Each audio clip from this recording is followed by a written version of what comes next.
A very good evening to one and all present here, and I hope that everyone is in their home safe and healthy. And today we have with us Mr. Rishi Chaurasia, founder and director of Vikalp Education. He is finance and aptitude trainer with an experience spanning over 10 years in imparting knowledge to 15,000 plus students as a full-time faculty, as well as visiting faculty in various institutes such as IES Bandra, Viva Institute of Management, IPM SNTT, and of course our own Chetnas. Along with this, he is one of the Chetnas alumnus of batch 2007 and 2009. Sir has conducted more than 200 seminars on banking and aptitude development in various cities like Mumbai, Pune, Bhopal, Amravati, Nasik, and Nagpur, and since his last 4 years. Sir is also part-time quant faculty in time for CAT and CET since last 5 years. Better known as a keen strategist and a dynamic go-getter with expertise in corporate valuation, aptitude training, and placement training, and ensuring best quality of education imparted. It is indeed a privilege to host Mr. Rishi today, and I would like Sir to address the students and start this session. Okay, good evening, everyone, and thank you so much, Harshal, for introduction. I think you got the point here. I'm your senior, uh, 2007-9 pass out. Already conducted 3 sessions so far for your remaining batch candidate. This is, I think, the last batch I am addressing. See, the purpose of this session is to how do you start preparing for placements, and then most importantly, how to upgrade your knowledge, specifically how to read newspapers. You are not kid to कि मैं आपको बताऊं कि बेटा editorial पढ़ो या ये पढ़ो. That is well like awareness आपके पास है, और I don't need to say that thing. Today's session I will be telling you कि कितना इन डेप्थ हमको जानना है किसी भी थॉट्स के लिए, किसी भी न्यूज के लिए, और किस टाइप की न्यूज़ेस हमें कैप्चर करना है. when I say an MBA grad, that means आपका नॉलेज लेवल वैसा होना चाहिए कि एक MBA ग्रेड लेवल पे हम लोग बात करें. एक कॉमन हिंदी न्यूज चैनल अगर कुछ बोल रहा है, या कोई न्यूज़पेपर आप पढ़ रहे हैं और उसी को लेके अगर आप हेडलाइंस को अगर डिस्कशन करेंगे, पॉइंट नहीं रह जाता है. तो इसलिए जो न्यूज कवर हम लोग करने वाले हैं, दिस इज माय फोटे, and this is I am doing since last so many years. In fact, for Chetna, every year I conduct these type of session to introduce. So in a broader scale, ये session से थोड़ा एक broad idea आपको हो जाए. And trust me, it will really help in terms of your interview preparation, placement preparation in a broader sense. Interview में भी काम पड़ेगा, और personally आपके life point of view से भी जरा अच्छा रहेगा. I'm sure out of 100 out candidates, 90, 95 candidates, some are already doing it, and that is why मुझे answers मिलेंगे. यही मुझे बाकी के sessions में भी हुआ. So remaining those who are not answering, or those who may not be able to answer, try कि नेक्स्ट टाइम जब भी सेशंस हो आप भी उसमें आंसर्स करें. फिलहाल तो आज भी पार्टिसिपेट करने का कोशिश कीजिएगा. whatever your thoughts and whatever your suggestions are there, there are two ways. One is chat और other way is like unmute the option. तो unmute करने के लिए मैं जब आपको बोलूंगा तभी आप unmute करिएगा. बाकी चैट का ऑप्शन है आपके पास. You can send me message privately आप मैसेज मुझे सेंड कर सकते हैं. This lecture is live on YouTube also on our Vikalp education page. तो इस इन केस अभी आप यहाँ हो, स्टेबल रहो. अगर कुछ कनेक्शंस के प्रॉब्लम होते हैं तो आप यूट्यूब से भी अपने आप को ये वॉच कर सकते हैं. थोड़ा 20 सेकंड पीछे चलेगा वो.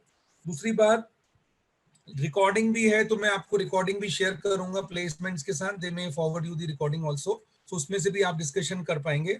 सी, ये कोई ज्ञान सेशन नहीं है, मैं अपना नॉलेज शेयर करने नहीं आया हूं. मैं आपको यहाँ ये बताने आया हूँ कि how basically you need to think over for a particular news, कैसे इन डेप्थ आपको पढ़ना है. And trust me, being an MBA grade, like this is my I think 12th batch. मैं 2007-9 पास आउट हूँ, तो 12वां बैच है मेरे pass out होने के बाद चेतना में. तो मैं लगभग सभी बैच को एड्रेस किया हूँ, almost every batch. So one thing which I found commonly is कि नॉलेज में हमारा अनडाउटेबली पता होता है चीजें, बट उसको कितना इन डेप्थ लेना है, कितना उसका जानकारी होना चाहिए, कितना हद तक हमको पता होना चाहिए, इसमें हम लोग कभी ना कभी पीछे रहते हैं. और यही चीज हमने जब इंटरव्यूज के टाइम पे पूछा, जब मैं एज एडजंक्ट फैकल्टी था चेतना में 2010 से 13 के बीच में, that point of time also I have realize, जब हमको फीडबैक मिलते थे तो बच्चों उनका यही कहना था कि यार इंटरव्यूज में जब they used to ask question, so बच्चों को नॉलेज इन डेप्थ नहीं है, बच्चों से अगर कुछ पूछो तो वो एक बुकिश नॉलेज बोलते हैं या फिर न्यूज़पेपर का हेडलाइंस पर बोलते हैं। तो ये अपने को थोड़ा डिफरेंशिएट करना है। इसी का सबसे बड़ा एडवांटेज आपको चेतना में भी मिलेगा भाई कि अच्छे कंपनीज आते हैं, ज्यादातर यहाँ मार्केटिंग आईटी वाले कैंडिडेट्स हैं, एचआर वाले हैं, रिटेल वाले हैं, तो यहाँ पर प्लेसमेंट इस फील्ड में आपको अच्छा मिल सकता है अगर आप थोड़ा प्रिपरेशन के साथ बैठेंगे तो। ठीक है, सो मेरा एक हमेशा से एक पैटर्न रहा है। पहले 2 लेक्चर्स पे मैंने स्टार्ट किया था एक पजल के साथ। आज मैं पजल के साथ नहीं करते हुए आपको एक केस दे रहा हूँ। Before I start with this case, थोड़ा सा इनफेमस है, इनफेमस का आप मीनिंग समझेंगे जब पूरा पजल आएगा तो। I don't want a bookish answer for this, ठीक है। My request is try to think in a way that कि इसका एक जेन्युइन आंसर आप दे सको। उसके लिए आपकी थिंकिंग थोड़ा सा आउट ऑफ द बॉक्स ही होना चाहिए। प्रोबेबली वो आंसर हो सकता है जस्टिफाइबल ना हो या जो भी हो, बट आंसर आपका प्रॉपर होना चाहिए। That is what I personally feel. और बुकिश मत करना, बहुत ज्यादा कोई बुक का ज्ञान मत लगाओ। अनडाउटेबली वो भी जरूरी है, बट उसका एक लिमिट है, उसको एक तरफ ही रखना। और केस को अच्छे से रीड करना। मैं 4-5 लाइन का ही केस दिया हूं, ठीक है। अच्छे से केस रीड करना and tell me the answer on chat box. I will be giving you 2-3 minutes of it and I'm expecting each and everyone to participate. I don't have any problem to read entire 95 messages, ठीक है। One more suggestion, एक एक करके type मत करो, otherwise बहुत सारे messages हो जाएंगे। पूरा सोचो एक बार। You can write in your like paper pencil, और मुझे बोलने का जरूरत नहीं है, आप पेपर पेंसिल लेके ही बैठे होंगे, ठीक है। ये कोई इट्स अ सेशन, तो यहाँ आपका नोटबुक आपके सामने ही होना चाहिए। डोंट थिंक कि भाई कोई एक लाइव सेमिनार चल रहा है। तो पेपर पेंसिल आपके पास होना जरूरी है। आप उसमें पॉइंट्स नोट कर लीजिए और एक साथ टाइप करिएगा ताकि मुझे कम मैसेजेस दिखें, अदरवाइज बहुत सारे मैसेजेस में पढ़ ही नहीं पाऊंगा। So your time starts now and this is your case. Think, take 3-4 minutes. Okay, I've start getting answers. जिन्होंने नहीं लिखा है, they can also type. I can read few answers and probably we can have a discussion also parallelly. Rishabh has given the first answer. We could tie up with the local shops of giving an extra margins. See, you should understand, मैंने clearly यहाँ बात mention किया है, they have tried everything. Everything मतलब जो common बात हो सकती थी वो सब कुछ try कर चुके हैं वो। So अगर वो जब सारी बातें common try कर चुके हैं तो ये तो सबसे पहला basic principle है, margins of basic retailers के margins बढ़ा दो तो वो आपका product sale करेगा ज़्यादा, ठीक है। वहां तक सब कुछ ठीक है। सो दे हैव ट्राइड एवरीथिंग, तो इसलिए तो वो लोग नहीं सक्सीड हो पाए भाई। सक्सीड नहीं हो पाए इसलिए अपने को कुछ नया स्ट्रेटेजी देना है। विशाल का कहना है कि 80% मार्केट शेयर है, I will place my product in premium category. अब प्रीमियम कैटेगरी में अगर आप प्रोडक्ट वो करोगे तो डज इट रियली मीन कि वो प्रोडक्ट आपका उस लेवल तक पहुंच पाएगा जिस मार्केट शेयर पे चाहिए? और देखिए स्ट्रेटेजिकली ये एरिया उनके लिए जरूरी है, तो ये किसी भी हालत में XYZ को डोमिनेट करना चाहता है। तो प्रीमियम प्रोडक्ट में रख के केवल प्रीमियम प्रोडक्ट प्राइस चार्ज करने से कोई बहुत बड़ा सेंस नहीं बनने वाला है। हाँ, प्रिया मल्होत्रा का कहना है advertising tobacco in a way where we using less nicotine healthier option. Okay, तो मतलब आप ऐसे प्रोडक्ट को बेच रहे हो जिसमें आप बोल रहे हो कि लेस निकोटिन रहेगा, मतलब थोड़ा कम जहर पीजिए, ज्यादा जहर वाला प्रोडक्ट मत पिए, ये आपका कहना है, ठीक है। Acquire existing XYZ corporation, very interesting. वो एक्विजिशन का ट्राई कर चुके होंगे, नहीं तो वो आपको नहीं हायर करते थे बेटा अक्षय, ठीक है। ट्राई किया होगा तभी तो उन्होंने नहीं नहीं खरीदने के लिए बात की होगी, नहीं बिकने की बात की होगी, तभी आपको उसने हायर किया है। अच्छे से केस पढ़ो। मैंने केस ऐसे ही होते हैं, शॉर्ट में होते हैं, ब्रीफ में होते हैं, बट मोस्ट इंपॉर्टेंटली आपको उसका मीनिंग निकालना होता है, ठीक है। गायत्री का कहना है competitive market, strategic market research, बेटा ये सब बुकिश हो गया है, ये सब कर चुके हैं वो लोग। Since the competitor has 80% market share, there will be, Harshal का कहना है some USP of the competitor that I would be pass on to R&D department and then suggest to innovate। मतलब आप प्रोडक्ट का अपना रीब्रांडिंग करेंगे according to the product of that particular company। ठीक है, देखें सौरभ का कहना है स्वैट एनालिसिस, अभिषेक दुबे का कहना है will there people that tobacco is imported from other country introduce flavoured product, मतलब फ्लेवर्ड टोबैको, नया कोई टोबैको आप बनाएंगे, वेरी गुड। स्पॉन्सरशिप और स्पोर्टिंग इवेंट चलिए, तो मार्केटिंग का आपका सारा एस्पेक्ट निकल रहा है। रेशल का कहना है, रेशल डिसूजा का, अंकिता का कहना है we can point out weakness of the product, weakness product का ऐसा, वही मैं कहना चाह रहा हूं बेटा, ये कितना आसान है अपने लिए बोलने के लिए, राइट? कुछ ऐसा सोल्यूशन देना जरूरी है जहां से कुछ हम ऐसा कुछ कर पाए कि प्रॉब्लम में हमारा जो कंपनी है उसको कहीं ना कहीं निकाल पाए और इसको बीट भी कर पाए XYZ को। So when it comes to tobacco, people more addictive. So if give free samples or more product will work. Okay, very close. Shrishti Sawant. Akshay का कहना है I will try again in the alliance partnership with second best company in the same region. 80% market share के बाद कुछ नहीं होने वाला है। अगर आप याद हो आपको नाइकी के लिए, अक्षय का जो कहना है नाइकी को बीट करने के लिए Adidas and Reebok got merged and what happened, एक उन्होंने शादी की और फिर वो डाइवोर्स भी करना पड़ा। तो ये, और वो तो फिर भी आप नाइकी तो ये मान के चलिए कोई 80% मार्केट शेयर पे भी नहीं था, यहाँ तो ये कंपनी 80% मार्केट शेयर पे है। वॉलमार्ट को बीट करने के लिए कितने बड़े बड़े अलायंस बने बट वो नहीं हुआ है। तो यहाँ पर भी बहुत हद तक आप ये जो स्ट्रेटेजी बोल रहे हो थोड़ा सा उतना लॉजिकली करेक्ट नहीं लगता हुआ दिख रहा है। Distribute free samples. I think employee first. I will understand what company, customer base, target audience. Okay, XYZ doesn't come innovative solution since it's a tobacco company. Let us consider cigarette. So providing quality variation. Add price chits. coupons दे देना चाहिए. Good. Reduce pricing then XYZ. Price पे आप ज्यादा वो कर रहे हैं. Introduce some flavor. ठीक। पृथ्वीराज का कहना है कि ABC Corporation is trying to focus strategically important region.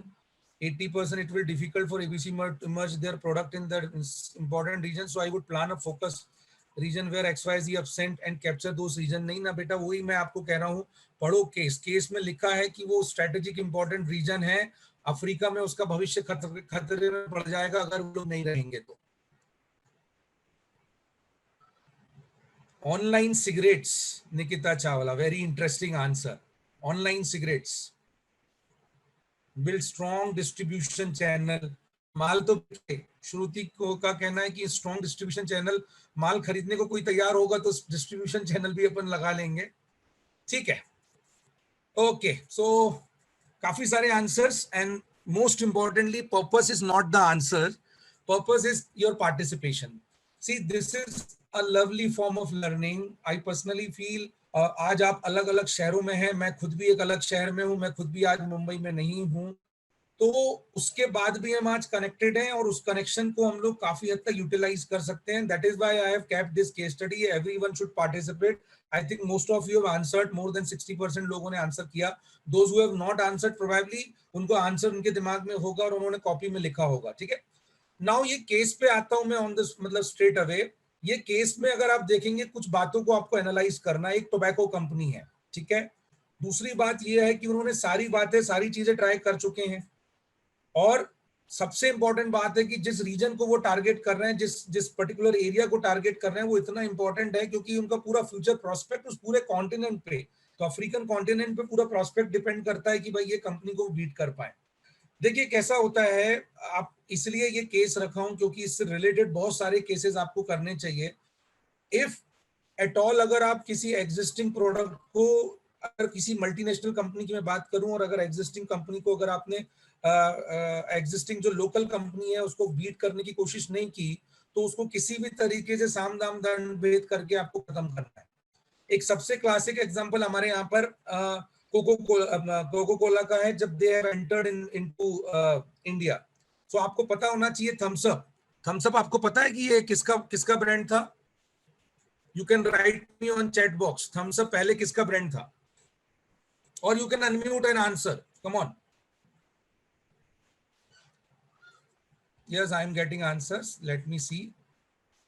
Yes, yes. Chinmay, Kashyap, Dheeraj, excellent. Kashyap, very, very good. Bisleri नहीं बोलते हुए पार्ले, अगर पार्ले का था, यस, चौहान साहब का ये प्रोडक्ट था पार्ले, जिसको हम बोलते हैं पार्ले, तो पार्ले का ये प्रोडक्ट था, आप बोल सकते हैं Thums Up. You know that time when coca cola came, उन्होंने सीधा उनको ऑफर रखा था, काउंटर ऑफर रखा था कि भाई आप अगर नहीं बेचोगे तो हम आपको डिस्ट्रॉय कर देंगे। तो उस समय 84 85 की बात मैं कर रहा हूँ, if I am not wrong, exact year में भी थोड़ा आगे पीछे हो सकते हैं।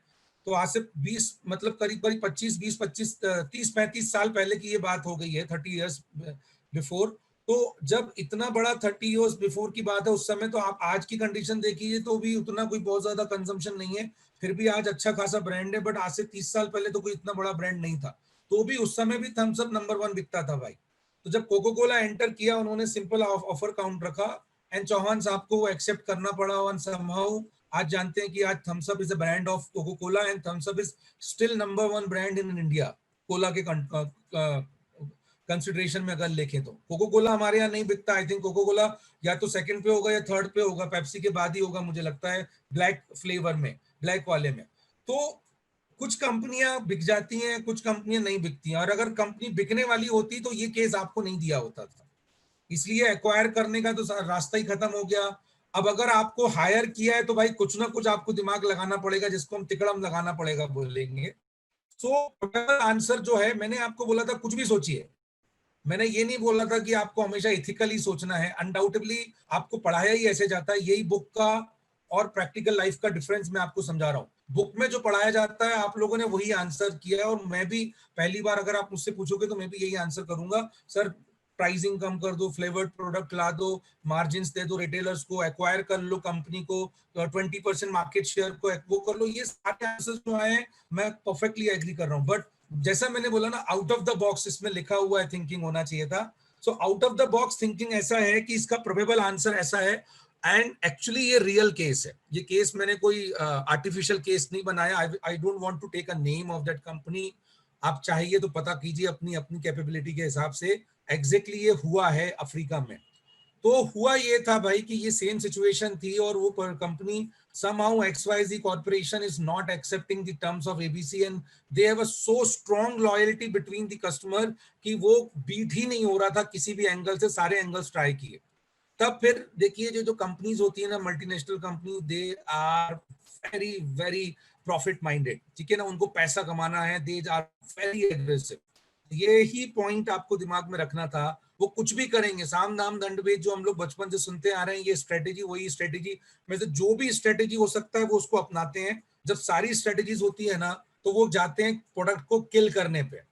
तो यहाँ पर एग्जिस्टिंग कंपनी को किल करने के लिए what they had done is, now listen carefully, उन्होंने क्या किया था, what they had done is they had made a product जो बिल्कुल एग्जैक्टली दिखता है XYZ के जैसे, same to same copy XYZ, मतलब आप कह सकते हैं duplicate of it, but with a very low quality, एकदम खराब क्वालिटी का एक प्रोडक्ट उन्होंने XYZ जैसा दिखने वाला प्रोडक्ट बनाया, और उस प्रोडक्ट को उन्होंने मार्केट में फ्रीली डिस्ट्रीब्यूट कर दिया।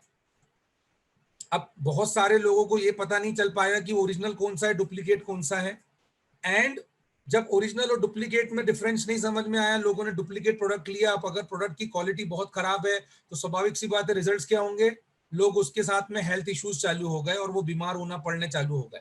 और जैसे ही वो बीमार होना चालू कर गए, ये मीडिया में स्प्रेड किया गया कि प्रोडक्ट की क्वालिटी खराब कर दी गई, फैलाया गया, और एक प्रकार से जो ब्रांड है XYZ का उस पर बुरी तरीके से चोट पड़ा, और उसके बाद वो कंपनी ही बैंकरप्ट हो गया लॉन्गर टर्म पे जाके। और बाद में ABC ने उसका एक ऑल्टरनेट प्रोडक्ट इसके लिए क्रिएट कर दिया। तो लोगों को तो जो पीने वाले हैं वो तो खत्म नहीं होंगे भाई, ब्रांड तो खत्म हो ही गया, तो पीने वाले तो बचे ही रहेंगे, पीने वालों को तो पीना ही है कहीं से भी। तो ABC का प्रोडक्ट सबसे बड़ा ऑल्टरनेटिव था, और इस तरीके से वो लोगों ने वो मार्केट कैप्चर किया। ठीक है, सो आप कह सकते हैं कि सर ये तो अनएथिकल है। तो मैं आपको एक बात बोलूं कि मैं टीचिंग के पॉइंट ऑफ व्यू से, एज अ टीचर के ट्रेनर के पॉइंट ऑफ व्यू से, मैं कभी आपको नहीं बोलूंगा कि अनएथिकली बेटा कुछ काम करो। मैं बिल्कुल भी आपको सजेस्ट नहीं कर रहा हूं। बट जब आप मार्केटिंग में जाते हैं, जब आप फील्ड पे जाते हैं, तो बहुत सारे ऐसे भी चीजें होती हैं जो आप नहीं चाहते हैं उसको करना पड़ता है, क्योंकि वो सर्वाइवल की बात आ जाती है। हम इतना बड़ा केस आज देख रहे हैं कोरोना का, अगर उसका सही तरीके से जांच होगा तो आप भी जानते हैं, मैं भी जानता हूं कि ये केस बेसिकली फार्मा कंपनीज का कहीं ना कहीं जो मार्केट नीचे जा रहा था उसको अपग्रेड करने के लिए ये सब चीजें चल रही हैं। तो in a broader sense unethical business point of view से कुछ भी नहीं होता है यार। तो इसलिए आपका थिंकिंग इंपॉर्टेंट है। 16 ऐसा सोचिए, ये केस पे मैं बस आपका आपका एनालिसिस चाहता था, थिंकिंग कैसा हो।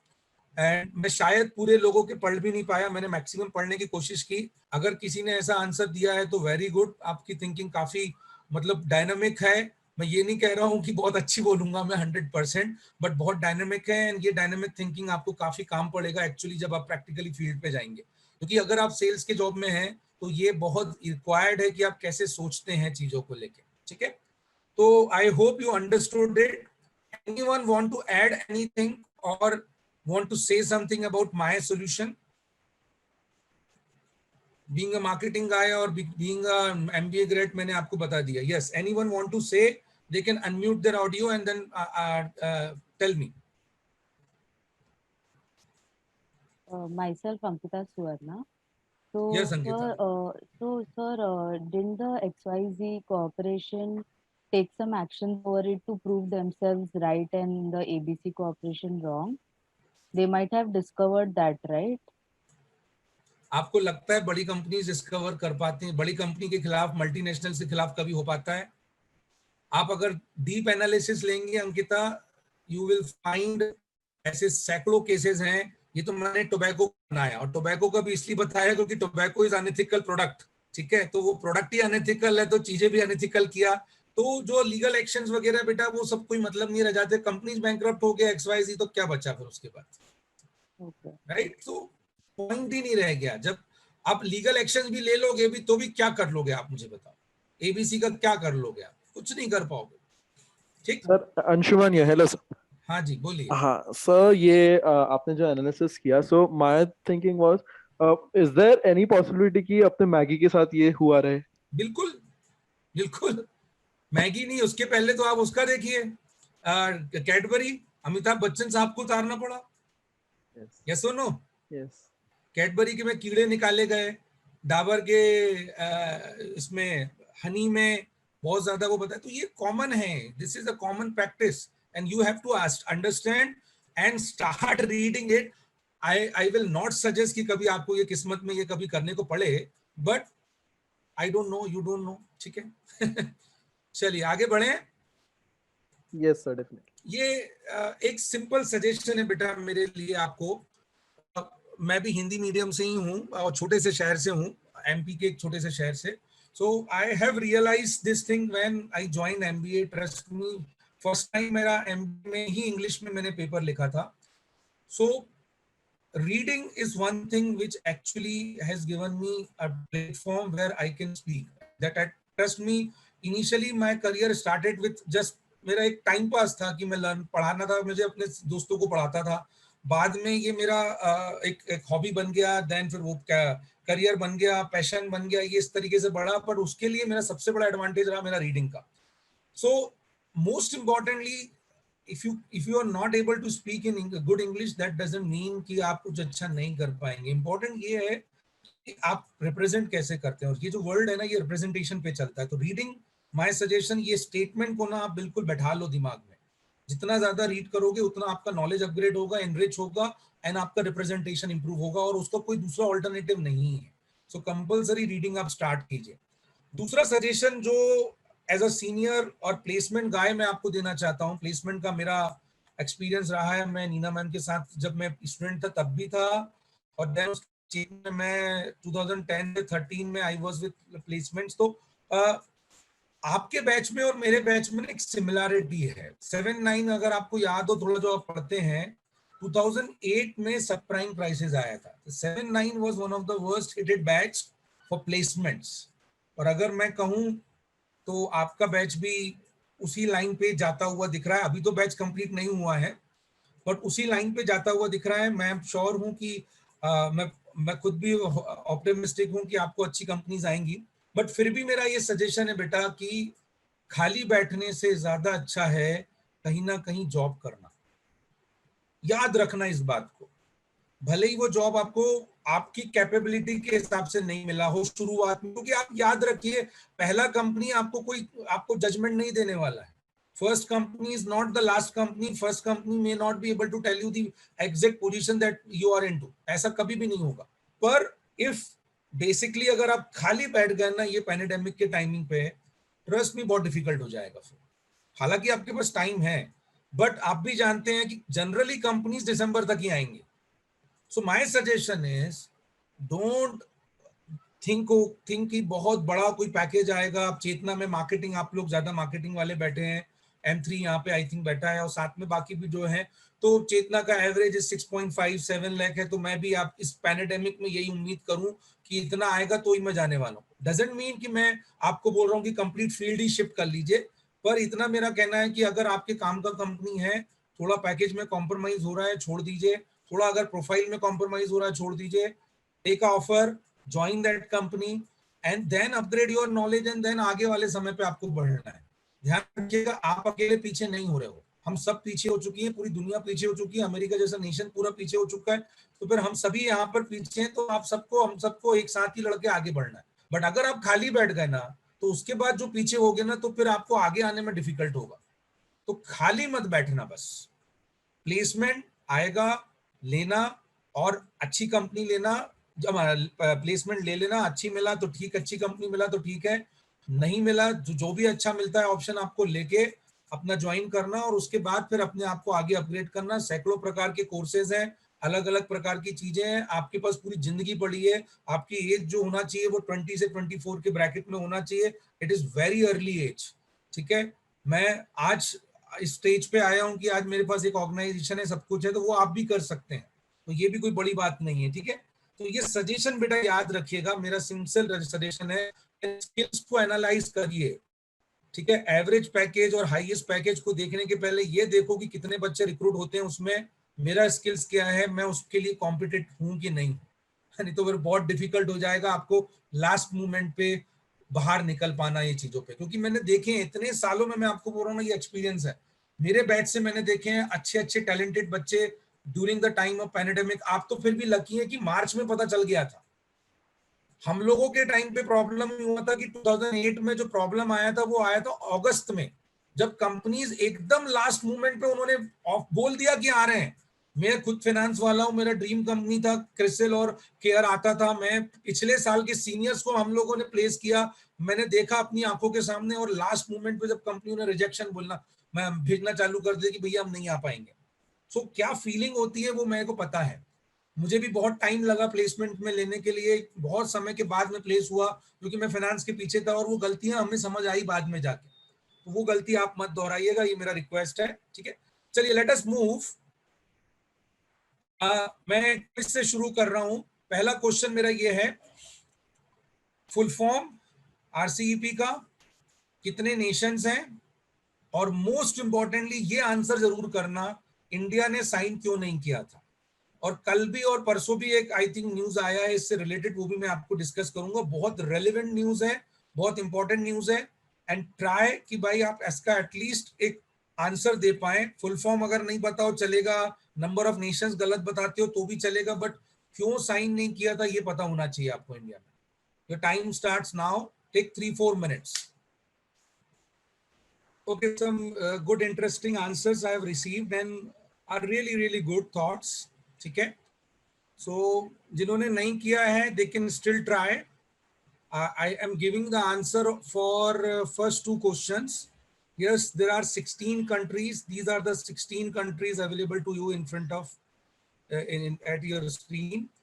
And RCEP का full form is Regional Comprehensive Economic Partnership. This could be world's, could be not exactly अपन बोल रहे हैं, but this could have been the world's largest trade bloc. इसको हम FTA भी बोलते हैं, free trade agreement, just like NAFTA, just like European Union.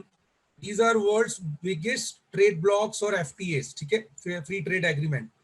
तो क्या होगा, जैसे आप जानते ही होंगे कि FTA में ट्रेड को फ्री बनाने के लिए एग्रीमेंट बनाए जाते हैं कि ताकि आप इजीली एक कंट्री से दूसरे कंट्री में बॉर्डरलेस ट्रांजैक्शंस कर सकें। मेनली ड्यूटीज को कम करना, ड्यूटी एक बहुत बड़ा हथियार होता है किसी भी कंट्री को अपने देश में प्रोडक्ट को एंट्री लाने में देने और प्रोडक्ट से एंट्री जाने देने में। तो इंपोर्ट ड्यूटी, एक्सपोर्ट ड्यूटी अगर आप प्लान करते हैं तो इसका यही पर्पस होता है कि आप एक्सपोर्ट और इंपोर्ट को कंट्रोल कर रहे हैं, और ये बहुत बड़ा एक जरिया है। ठीक है, तो इन अ ब्रॉडर स्केल अगर आप समझने की कोशिश करें, ये जो येलो में कंट्रीज दिख रही हैं, these are all RCEP countries. This chart is more like proper. I think अभी आपको और प्रॉपरली समझ में आएगा। वर्ल्ड का 30% GDP को ये कैप्चर करता अगर ये बन जाता था, ठीक है, ये साइन होता था, और $22.5 ट्रिलियन GDP मतलब कंबाइंड होता था। चाइना इटसेल्फ इज आपको पता है 14। तो ये एक बहुत बड़ा ट्रेड ब्लॉक होता। अनडाउटेबली US और European Nations were not agreeing, वो नहीं चाहते थे कि ऐसा हो, और इंडिया पे भी प्रेशर था इसको लेके। बट आंसर्स मुझे बहुत अच्छे मिले जो एक्सपेक्टेड थे। अकेला ये रीजन नहीं है, मैं एक दो आंसर जो बहुत अच्छे मिले हैं विद नेम मैं बता दे रहा हूं आपको। काफी अच्छे आंसर्स हैं जो जिस कारण से इंडिया ने साइन नहीं किया। The first best answer I got from Akshay Shinde, ठीक है, regional comprehension economic partnership 16 Nations perfect. India did not participate because it would have flooded our market with cheap Chinese product, killing our MSMEs, and it did not include service sector deal which India is global. Excellent, absolutely to the point. ये एक brief आप बोल सकते हो। अगर मैं आपसे पूछूं, this type of language you need to use whenever these type of questions been asked to ask. इतना ही क्रिस्प बोलिए, इतना ही बोलिए, ठीक है। एक दो और आंसर्स मैं आपको बता दूं, और भी अच्छे आंसर्स आए हैं। अक्षय का आंसर काफी अच्छा रहा, अक्षय शिंदे का। Then Saurabh Dhimte has given that answers correct पहले दोनों का। एंड यस, इंडिया का जो ट्रेड डेफिसिट उन्होंने बताया $550 बिलियन है, करेक्ट। ट्रेड डेफिसिट मतलब इंपोर्ट्स हम लोग 50 बिलियन ज्यादा करते हैं एक्सपोर्ट के कंपैरिजन में, और अगर वो हमने RCEP में एंटर कर दिया होता तो चाइना जैसा नेशन से ट्रेड डेफिसिट और बढ़ जाता। ये उनका कहना है। बहुत बढ़िया, ये भी एक परफेक्ट बात है। देन विवेक सिंह, नहीं, ठीक है। सो मोर और less whatever you have mentioned is perfectly correct, but और भी टू द पॉइंट्स होने चाहिए। चीजों को मैं बोल रहा हूँ टू द पॉइंट रखिए, जैसे अक्षय का आंसर हमने यहाँ पे डिस्कस किया।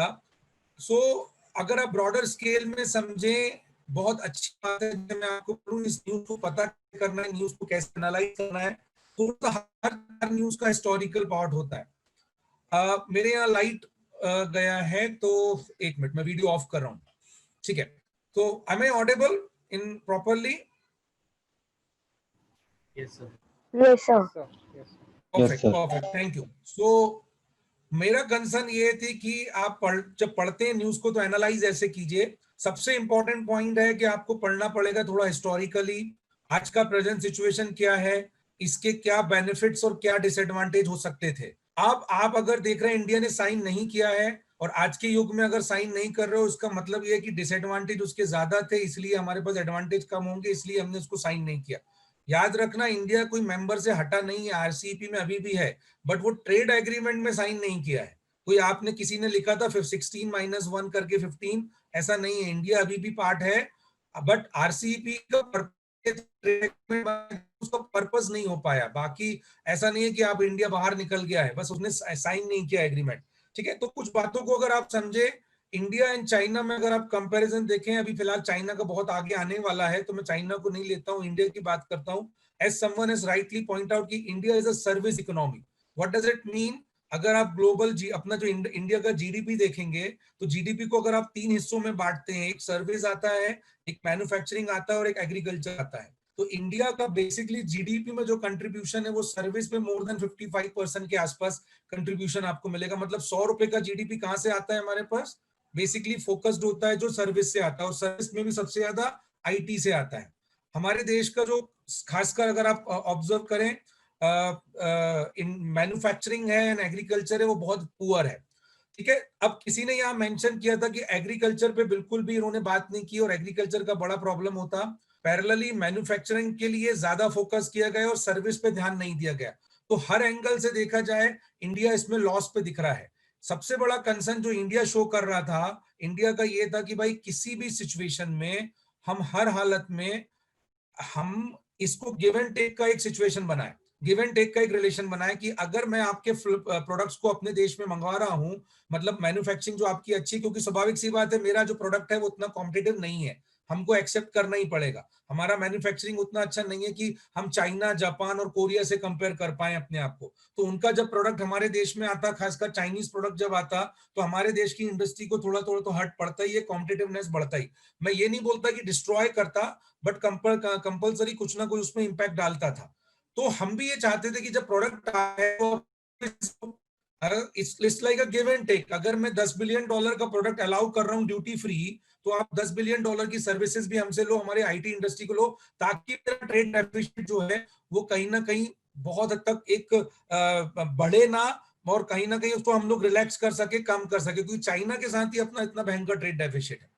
तो ये पॉइंट पे हम लोग काफी समय से बोलते रहे, करवाते रहे उनको, बट उसको उन्होंने बहुत लाइटली लिया and they have not accepted the demand, because जो मेन डोमिनेंट कंट्रीज हैं उसमें India, China, Korea, Japan, Australia ये हैं। अब इंडिया को छोड़ के बाकी जो डोमिनेंट कंट्रीज हैं उनका मेन जो है वो मैन्युफैक्चरिंग है। वो चाहते ही थे इंडिया का मार्केट में कि एंटर करें और किसी तरीके से भी प्रोडक्ट को डंपिंग करें।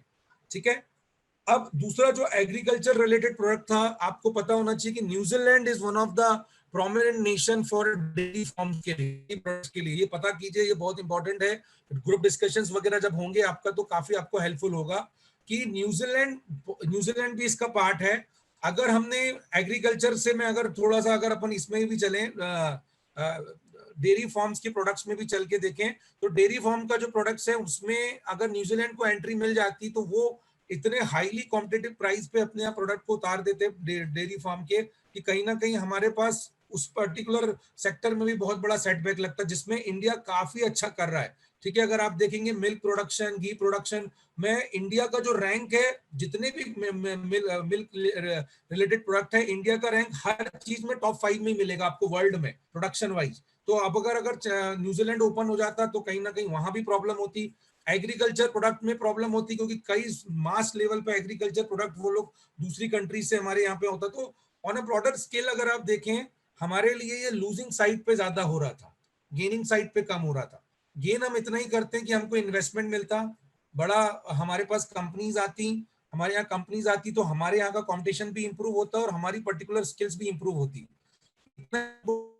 ग्लोबली हमारा एक इमेज जो खराब है, इमेज खराब है इंडिया का, क्योंकि आप इंडिया किसी भी इस प्रकार के ट्रेड ब्लॉक या आप बोल दीजिए एफटीए में शामिल ही नहीं है इतने कोई बड़े लेवल पे। मैक्सिमम बड़े बड़े नेशंस कहीं ना कहीं आपको किसी ना किसी एफटीए में जुड़े हुए मिलेंगे। इंडिया का ये इमेज नहीं है कि किसी ना किसी तरीके से वो उसमें इस तरीके का कभी ब्लॉक में सक्सेसफुल हो पाया। हमने सार्क को ट्राई किया, बट आप भी जानते हैं सार्क का क्या हाल होता है, क्या रीजन है, क्या उसका बेसिकली वो हो रहा है।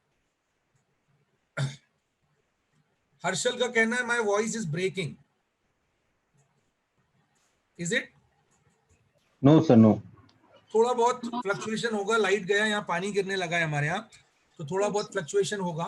सो my point is, I hope you got the point. What I was trying to say is कि इन अ ब्रॉडर स्केल में इंडिया लूजिंग साइड पे ज्यादा दिख रहा था और विनिंग साइड पे कम दिख रहा था। इसलिए लास्ट मोमेंट पे जाकर इंडिया ने, लास्ट मूवमेंट पे जाकर, मतलब it was a shock, you know, entire 15 nation जो थे, रेस्ट ऑफ द 15 नेशन को ये शॉक लगा। इनफैक्ट हमारे देश में अपोजिशन, राहुल गांधी जी अपोजिशन में ये बोलने लगे थे कि आरसीईपी में अगर साइन किया तो बहुत बहुत वो हो जाएगा, मतलब सभी लोगों को पता चल गया था। तो सबको ये लग रहा था कि नहीं मोदी जी साइन कर देने वाले हैं, बट फाइनली जाके हमने लास्ट मूवमेंट पे जाके ये मना किया। तो अगर आप गैलवान वैली का जो पूरा इंसिडेंट देखते हैं, ये पूरा रिलेशन जो है आप देखिएगा, उसका बहुत बड़ा हाथ आरसीईपी भी है। ये पूरा आर्टिकल 370 हटाने के बाद जो चाइना का प्रॉब्लम चालू हुआ, उसके बाद आरसीईपी में सबसे बड़ा सेटबैक जो लगा वो चाइना को लगा, क्योंकि चाइना एक ही बात पे लगा हुआ था कि भाई किसी भी तरीके से इंडिया के लिए दरवाजे खुले और मैं एंटर करूं इंडिया में, और एंटर करते से ही अपने जो प्रोडक्ट्स है वो कहीं ना कहीं डिमांड उसकी वहां पे अपन इंप्रूव कर पाए, ताकि ऐसा हो जाए कि इंडिया के वाले लोग रोक ही ना पाए हमारे प्रोडक्ट्स को, क्योंकि आप इतनी आदत बना दो यहाँ पर प्रोडक्ट बेचने की। तो वो समाउ हमने कुछ समय के लिए ब्लॉक किया। फाइनली मेरा ये मानना है कि जापान बिकॉज बहुत डेस्परेटली इंडिया को चाहता है कि वो भी आए आरसीईपी में, इसलिए बात चल रही है। इसलिए आप ये मत बोलिए कि India is not a part of RCEP, no, नहीं, अभी भी कोई ट्रेड ब्लॉक कोई सच बन नहीं गया है। इंडिया के बिगर ये ट्रेड ब्लॉक लगभग नहीं के बराबर है। आप मान के चलिए सारे नेशंस को क्या चाहिए, इंडियन मार्केट चाहिए जो अनटैप्ड है। तो अगर अनटैप्ड मार्केट है और इंडिया का मार्केट चाहिए तो इंडिया को होना जरूरी है। ये ट्रेड ब्लॉक लगभग अनसक्सेसफुल रहेगा अगर इंडिया उसमें एंट्री नहीं करता है तो, ठीक है। तो ये न्यूज है, इसका आपका एनालिसिस रहना चाहिए। और जैसा मैंने बोला टू द पॉइंट तक आपको अगर कोई स्टेटमेंट पूछे तो वो है, बट आपका नॉलेज होना बहुत इस सब चीजों पे जरूरी है।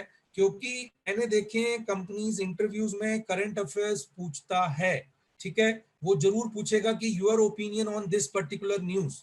तो जो भी उस समय का लेटेस्ट न्यूज चल रहा है आपको पढ़ना है, थोड़ा उसका हिस्टोरिकल बैकग्राउंड, थोड़ा उसका स्टैटिक पार्ट, थोड़ा सा उसका बेसिकली एक ओवरव्यू एंड उसका इंपैक्ट बेसिकली दोनों साइड पे पॉजिटिव नेगेटिव ये आपको पता होना चाहिए। अगर ये पता है तो ग्रुप डिस्कशन एंड इंटरव्यू दोनों में काम पड़ेगा। Anyone want to contribute in this news whatever I have said? What do you think? अगर कुछ है आप बिल्कुल आइए, बोलिए। Perfect. Agreed what we have discussed. And see, be open. बहुत ज्यादा आपको वो करने की जरूरत नहीं कि जो मैंने बोला वो फाइनल वर्ड है। It's a discussion, ठीक है। And whenever you are analyzing a certain news, you will be putting multiple points, and in multiple points में some points you may not agree with that, but यहाँ हमारा discussion वैसे ही होना चाहिए और एक अनबायस्ड होके आप सोचिए किसी भी न्यूज के लिए, ठीक है। डोंट थिंक पॉलिटिकली और इमोशनली तो बिल्कुल ही मत होना, अदरवाइज बहुत डिफिकल्ट होगा आपके लिए एक्चुअली उस न्यूज को कहीं ना कहीं रिप्रेजेंट करना जब जरूरत पड़ेगी तो। इसलिए न्यूज़ को बिल्कुल इमोशनली मत सोचिएगा, ठीक है। आगे बढ़ते हैं हम। Let us move to the next news. This is a very important question. I think IT वाले बच्चे भी हैं, मार्केटिंग वाले भी हैं एंड रिटेल वाले भी हैं। फैंटास्टिक। तो तीनों के हिसाब से अलीबाबा हर एंगल से जुड़ता हुआ कंपनी है। Now give me answer again, same thing, take 2-3 minutes of time and give some practical answers of this question. Now ये आंसर सर्टेन है, जो पिछले वाले के आंसर्स थे वो थोड़े बहुत elaborated हो सकते हैं, बट यहाँ आंसर सर्टेन है। Alibaba follow a certain business model. वो क्या है, वो इतना सक्सेसफुल क्यों है, क्यों प्रॉफिट मॉडल, प्रॉफिट उनका अच्छा रहता है, स्टेबल प्रॉफिट है, you need to tell me this, ठीक है। And it is very relevant in terms of Indian context, उसका भी मैं आगे रिलेशन आपको जोड़ूंगा। Take 2-3 minutes of it.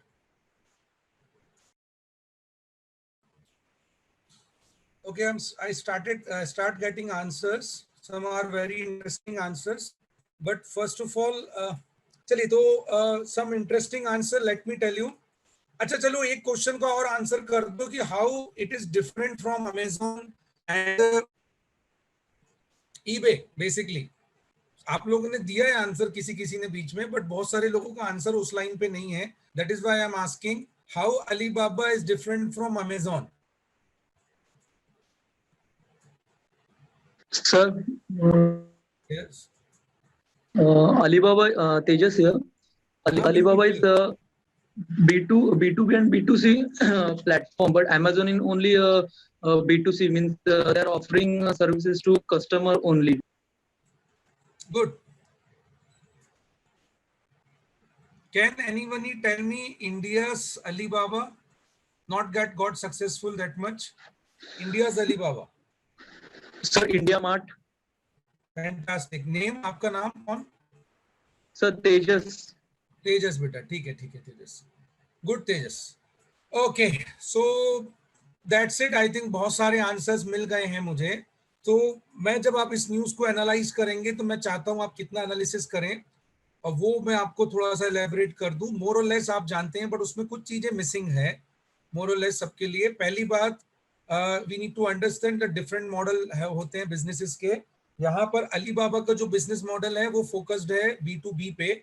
उनके पास और भी दो कुछ कंपनीज हैं जिसमें B2C का भी मतलब ऑप्शन है, बट जितने भी बड़े ई कॉमर्स कंपनीज हैं जिसको हम अमेजॉन और फ्लिपकार्ट जैसी कंपनीज को फॉलो करते हैं, ये जनरली B2C कंपनीज होती हैं, ठीक है। और थोड़ा स्पेसिफिक हो जाऊं मैं यदि, तो अमेजॉन एंड जो फ्लिपकार्ट है, ईबे है, basically these companies actually inventory hold करते हैं, लोग अपने पास रखते हैं प्रोडक्ट और प्रोडक्ट को रीसेल करते हैं कस्टमर्स को। किसी ने ये इन्वेंट्री वाला बात भी बोला, बहुत बढ़िया, वो भी एग्रीड है, एक्सेप्टेड है। बट अलीबाबा ऐसा नहीं है। Alibaba is a platform where you can list your product and that person can be like, वो प्रोडक्ट को कोई और खरीद सकता है, बिजनेस टू बिजनेस वहां पे परचेज किया जा सकता है। तो जनरली दो बिजनेसेस को वो कनेक्ट करते हैं। And Tejas has rightly pointed out, India mart is India's Alibaba, you can say. They have tried, but आप जानते हैं कि इंडिया में मैन्युफैक्चरिंग और इतना लेवल पे अपग्रेडेशंस नहीं है कि वो सक्सेसफुल इतना हो पाए जितना अलीबाबा है। Alibaba is close to $450 billion company. Can you imagine? Huge, बहुत बड़ा कंपनी, ऑलमोस्ट अमेजोन से बराबर था, बट अभी जो मार्केट शेयर इंप्रूव हुआ है तो अमेजोन तो $1 ट्रिलियन पे पहुंच गया है, ये थोड़ा पीछे है अभी, है ना। आई थिंक $700-800 बिलियन पे आए होंगे। पर मार्केट कैपिटलाइजेशन से इंपॉर्टेंट है कि ये क्यों डिफरेंट है। तो इसके लिए मैंने 3 मेजर पॉइंट्स कीप किए हैं। मोस्ट इंपॉर्टेंटली 3 पॉइंट्स हैं। मैं नीचे से शुरू करता हूं। किसी ने क्रेडिट मॉडल के बारे में भी बात किया था, मैंने सुना, मैं नाम नहीं बोल पा रहा हूं, आई एम सॉरी, आप समझ गए होंगे जिसने भी बोला होगा। तो मैं नीचे से शुरू करता हूं रिलायबल क्रेडिट मॉडल का। आपको थोड़ा हिस्टोरिकल प्रोस्पेक्टिव पता होना बहुत जरूरी है। हाउ अलीबाबा हैज क्रिएटेड, मैं अलीबाबा की हिस्ट्री नहीं बता रहा हूं, बट यहां पर मैं कंपैरिजन दे रहा हूं कि how China has actually become 5 time bigger than India. जबकि वो कि अगर आप इंडिपेंडेंस के टाइम की अगर बात करें, अगर आप जस्ट इंडिपेंडेंस देखें, 47 में हम इंडिपेंडेंट हुए, 50 में वो लोग इंडिपेंडेंट हुए, तो 50 के टाइम पे अगर मैं देखूं, 50 से कंपेयर करूं चाइनीज इंडिपेंडेंस के टाइम पे, China was only 80% of the economy. 79 में ये लोग लिबरल हुए, हम लोग लिबरल हुए थे 91 में। तो अगर 79 की मैं बात करूं तो उस समय इंडिया और चाइना इक्वल इकोनॉमी थे, लगभग आगे पीछे थे। आज 2020 की मैं बात करूं तो इंडिया से चाइना 5 टाइम्स बिगर है। They are 5 time bigger economy. Now what is major reason with for that? We all know, एक सिंपल आंसर है मैन्युफैक्चरिंग। इंडिया क्यों पीछे रह गया एंड चाइना क्यों ग्रो कर गया, अब उसकी बात समझना बहुत जरूरी है, ताकि हम ये कंपैरिजन देख सकें, ये गलतियों को ढूंढ सकें। और आगे की न्यूज में भी आप देखेंगे, मैं चाइना का जो कंपैरिजन आएगा, और मैं बार बार इसलिए ले रहा हूं कि अभी सबसे ज्यादा हॉट टॉपिक आपके लिए यही है। सबसे ज्यादा मतलब जो इंपॉर्टेंट लर्निंग जो हमको वही लेना है, क्योंकि हमको यही, बीइंग एन एमबीए, आपसे भी ये सोल्यूशन पूछा जा रहा है कि ऐसा क्या करें कि भैया चाइना को रोका जा सके। So we need to understand the background basically, तो शायद अपने पास कुछ सॉल्यूशंस आ सके। आई एम प्रीटी श्योर आप उसमें और कुछ ऐड ऑन कर पाएंगे। तो इंडिया का मैन्युफैक्चरिंग इतना वीक रह गया और चाइना का मैन्युफैक्चरिंग इतना स्ट्रॉन्ग क्यों रह गया, उसका मेन रीजन अगर आप समझने की कोशिश करेंगे, हमारे यहाँ पे जो मैन्युफैक्चरर्स, बेसिकली देखिए, मैन्युफैक्चरिंग तभी ग्रो करता है जब एमएसएमईज ग्रो करते हैं। अगर एमएसएमईज नहीं रहेंगे, आपका मैन्युफैक्चरिंग नहीं बढ़ सकता। ये सर्विस जैसा नहीं है कि बड़ी बड़ी प्लेयर्स आप खड़े कर दो जो एक्सपोर्ट करेंगे आपकी आईटी सर्विसेज को, और वहां से हमको पैसा मिल जाएगा, ऐसा नहीं है। मैन्युफैक्चरिंग बहुत छोटे स्केल पे होता है और पूरे देश में होना चाहिए, और बहुत सारे प्रोडक्ट्स के लिए अलग अलग लेवल पे होना चाहिए। जितना आसान नहीं है। This is not a 1 day 2 day activity, that requires a proper, मतलब टाइम, पूरा एफर्ट लगता है, गवर्नमेंट का जरूरत होता है, पैसे की जरूरत पड़ती है, सब कुछ होती है। इंडिया में सबसे बड़ा लैकिंग यही रहा और चाइना ने यही अपग्रेड किया। चाइना ने बेसिकली जब 79 में दे गॉट लिबरलाइज, उन्होंने बेसिकली सबसे पहली चीज क्या की, they have opened their doors, सारे वर्ल्ड के कंपनीज को आने दो, आए, अपने कंपनीज को लगाया उनके पीछे, उनको सपोर्ट दिया, पैसे दिए, उनको हर हालत में लोन दिए। आप डिफॉल्ट हो रहे हो कोई बात नहीं है, बस सीखो, लर्न करो, ईच एंड एवरीथिंग आप लर्न करो। सब उन्होंने सारी चीजों को लर्न कर लिया। नाउ प्रोड्यूस इन इटसेल्फ, मतलब in the country itself, don't depend on the foreign countries. उसके बाद हम जानते हैं कि 95 99 के बाद से क्या होना चालू किया, China has started producing each and everything, and they don't have even maximum जो बड़े प्रोडक्ट्स हैं उसके लिए वो लोग की डिपेंडेंसी कम हो गई। कुछ प्रोडक्ट को वो असेंबल करके ताइवान से, जापान से, कोरिया से, सब तरफ से आ जाते हैं, बट मैक्सिमम जो मैन्युफैक्चरिंग हब हो गया वो चाइना बनता चला गया, क्योंकि उन्होंने उनकी डोमेस्टिक इंडस्ट्री को पूरा सपोर्ट किया। चाइना 2010 के बाद से बहुत बड़े डेट क्राइसिस पे था। अगर आप फाइनेंशियली थोड़ा इस बात को समझें, डेट क्राइसिस का मतलब होता है कि बहुत ज्यादा लोन दे दिया गया और वो लोन रीपेमेंट नहीं हुआ। जैसे इंडिया में भी एनपीए है ना। आप देखेंगे किंगफिशर के माल्या भागे, फिर उसके बाद नीरव मोदी, और नीरव मोदी के भागने के बाद आपने देखा होगा कि एक बड़ा भूचाल आया, उसके बाद पूरी बैंकिंग इंडस्ट्री हिल गई। अभी तो फिर भी ठीक है, आप फिर भी कंडीशन काफी ठीक है। IL&FS का अभी भी न्यूज आया, मतलब मैं आपको पढ़ाते पढ़ाते भी IL&FS का न्यूज आया, तो उसमें वो अभी तक प्रॉब्लम में चल रहा है। तो एनपीए क्राइसिस बहुत बड़ा क्राइसिस होता है, चाइना ने उसको देखा ही नहीं, जाने दो, let it be, but let the industry grow. तो उन्होंने एमएसएमई को भरपूर क्रेडिट प्रोवाइड किए। अब समाउ 2010 के बाद से उनकी रेटिंग्स कम होने लगी, तब इन जैसी कंपनीज को उन्होंने सामने किया। तो ध्यान रखिएगा, अलीबाबा का मैं यहाँ पर ऐसे रिलेट कर रहा हूं, अलीबाबा की loyalty towards their customer is tremendous. तो वो लॉयल्टी क्यों है? क्योंकि जितने भी एमएसएमईज वाले छोटे छोटे बिजनेसमैन हैं, जो मैन्युफैक्चरर्स हैं, उन्होंने अपने साथ इनको जोड़ के रखा है। छोटे छोटे बिजनेस, इंडिया मार्ट को आप समझेंगे तो अलीबाबा आपको समझ में आएगा। तो उन्होंने छोटे छोटे बिजनेसेस को जोड़ के रखा है। अब जब भी उनको पैसों की जरूरत होती है, तो पहले तो बैंक वगैरह से लेते थे, उनका एक क्रेडिट सिस्टम था। अब आजकल पैसे वगैरह की जरूरत है, तो वो नए बिजनेस मॉडल के तहत Alibaba has started lending money to them also. उसके लिए उन्होंने क्या किया ना, ये आप न्यूज जरूर देखिएगा, गूगल पे सर्च कीजिएगा। They had come up with the technology platform, एक ऐप लेके आए हैं वो, और उस ऐप में आर्टिफिशियल इंटेलिजेंस बेस्ड आपका पूरा एनालिसिस होता है, एक साइकोलॉजिकल प्रोफाइलिंग होती है आपकी एज अ सेलर। ठीक है, ये सेलर्स का ही मैं बात कर रहा हूँ, एमएसएमईज की बात कर रहा हूँ, क्योंकि कस्टमर को बेचना is not a big deal यार। सेलर टू सेलर अगर आप इसमें इतना बड़ा बिजनेस मॉडल बना रहे हो, तो वो सैल्यूट ही करना पड़ेगा इस पर्टिकुलर एस्पेक्ट में। ठीक है, तो उन्होंने क्या किया कि भाई जो लोन देने के लिए बैंक नहीं दे पा रहे थे, क्योंकि उनकी क्रेडिट हिस्ट्री खराब हो रही थी, या बैंकों पे बहुत ज्यादा प्रेशर आ गया था, क्योंकि समहाउ बैंकों को भी डूबने का खतरा रहता है। तो वहां पर उन्होंने they have come up with this model कि भाई वही क्रेडिट प्रोवाइड करना शुरू किए। So they have come up with a application in which they had done a psychological profiling through artificial intelligence, और उस पे उन्होंने मैपिंग की और इंसान की क्रेडिट रेटिंग डिसाइड की। इंडिया में क्रेडिट रेटिंग डिसाइड करने वाला सिबिल है, आप भी जानते हैं कि वो कितना पिछड़ा हुआ है। आप अगर उसको स्टडी करेंगे तो आपको समझ में आएगा कि टिपिकल गवर्नमेंट टाइप का ऑर्गेनाइजेशन है। एक ईएमआई मत पे करो, आपका देखो रेटिंग कैसे नीचे चला जाता है। आप भी जानते हो कि बिजनेस में ईएमआई ऊपर नीचे होता रहता है, उसमें कोई बहुत बड़ी बात नहीं। अगर आप प्रैक्टिकली बिजनेस करने जाएंगे, ये बहुत कॉमन टेंडेंसी है। कहीं ना कहीं वो क्रेडिट मॉडल जो था, क्रेडिट पॉइंट आउट करने का जो हिस्ट्री जो पॉइंट आउट करने का जो था, वो इंडिया में वीक है, बट चाइना ने वो चीज किया।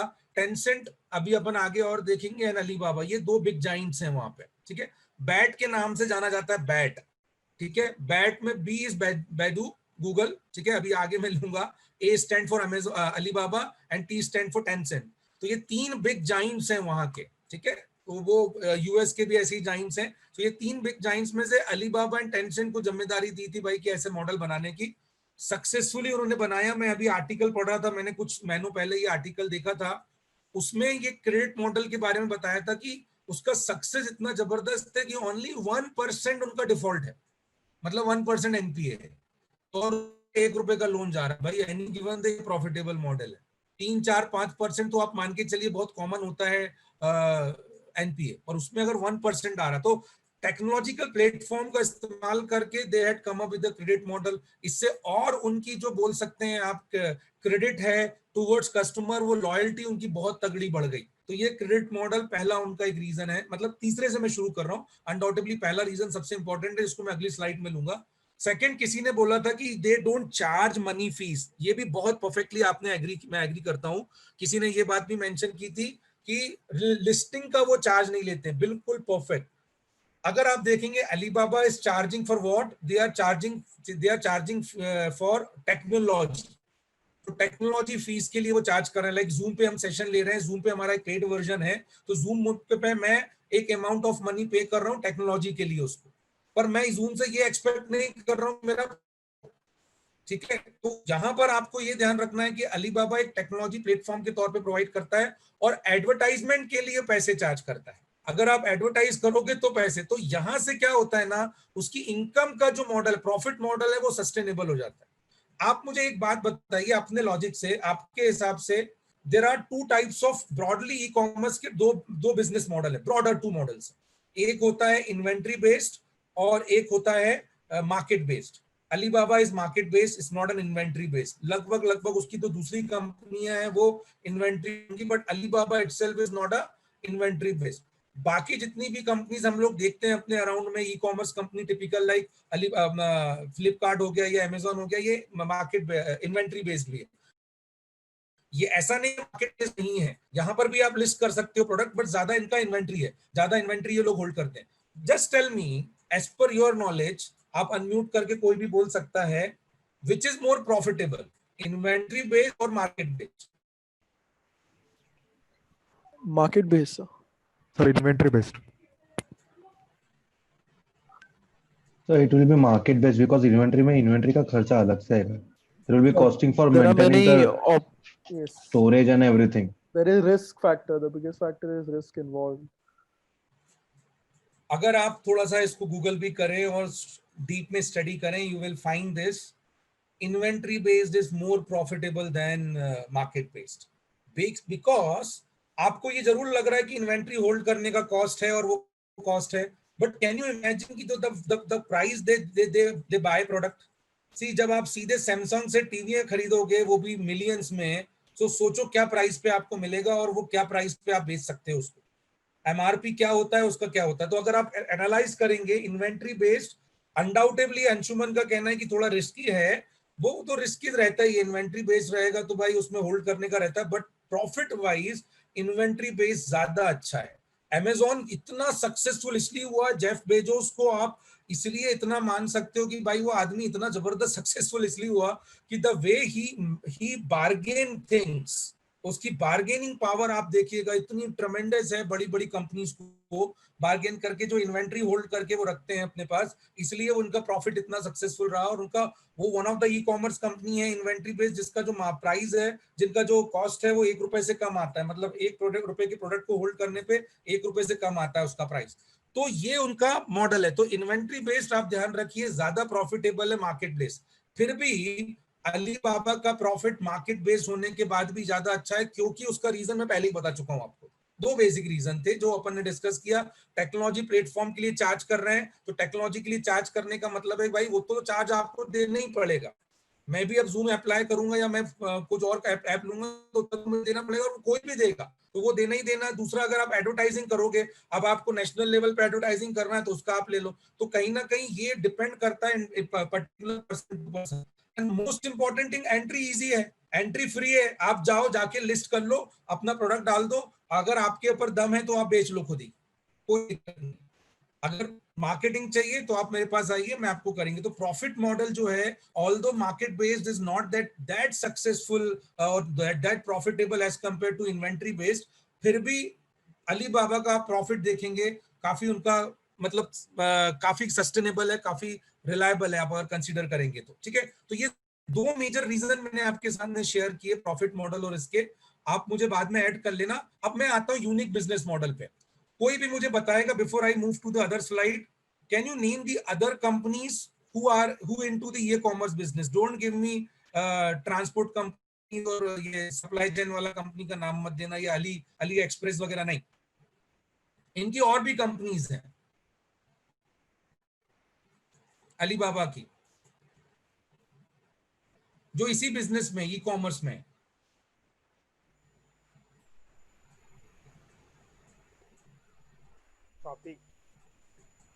Anyone? Just try, give it a try.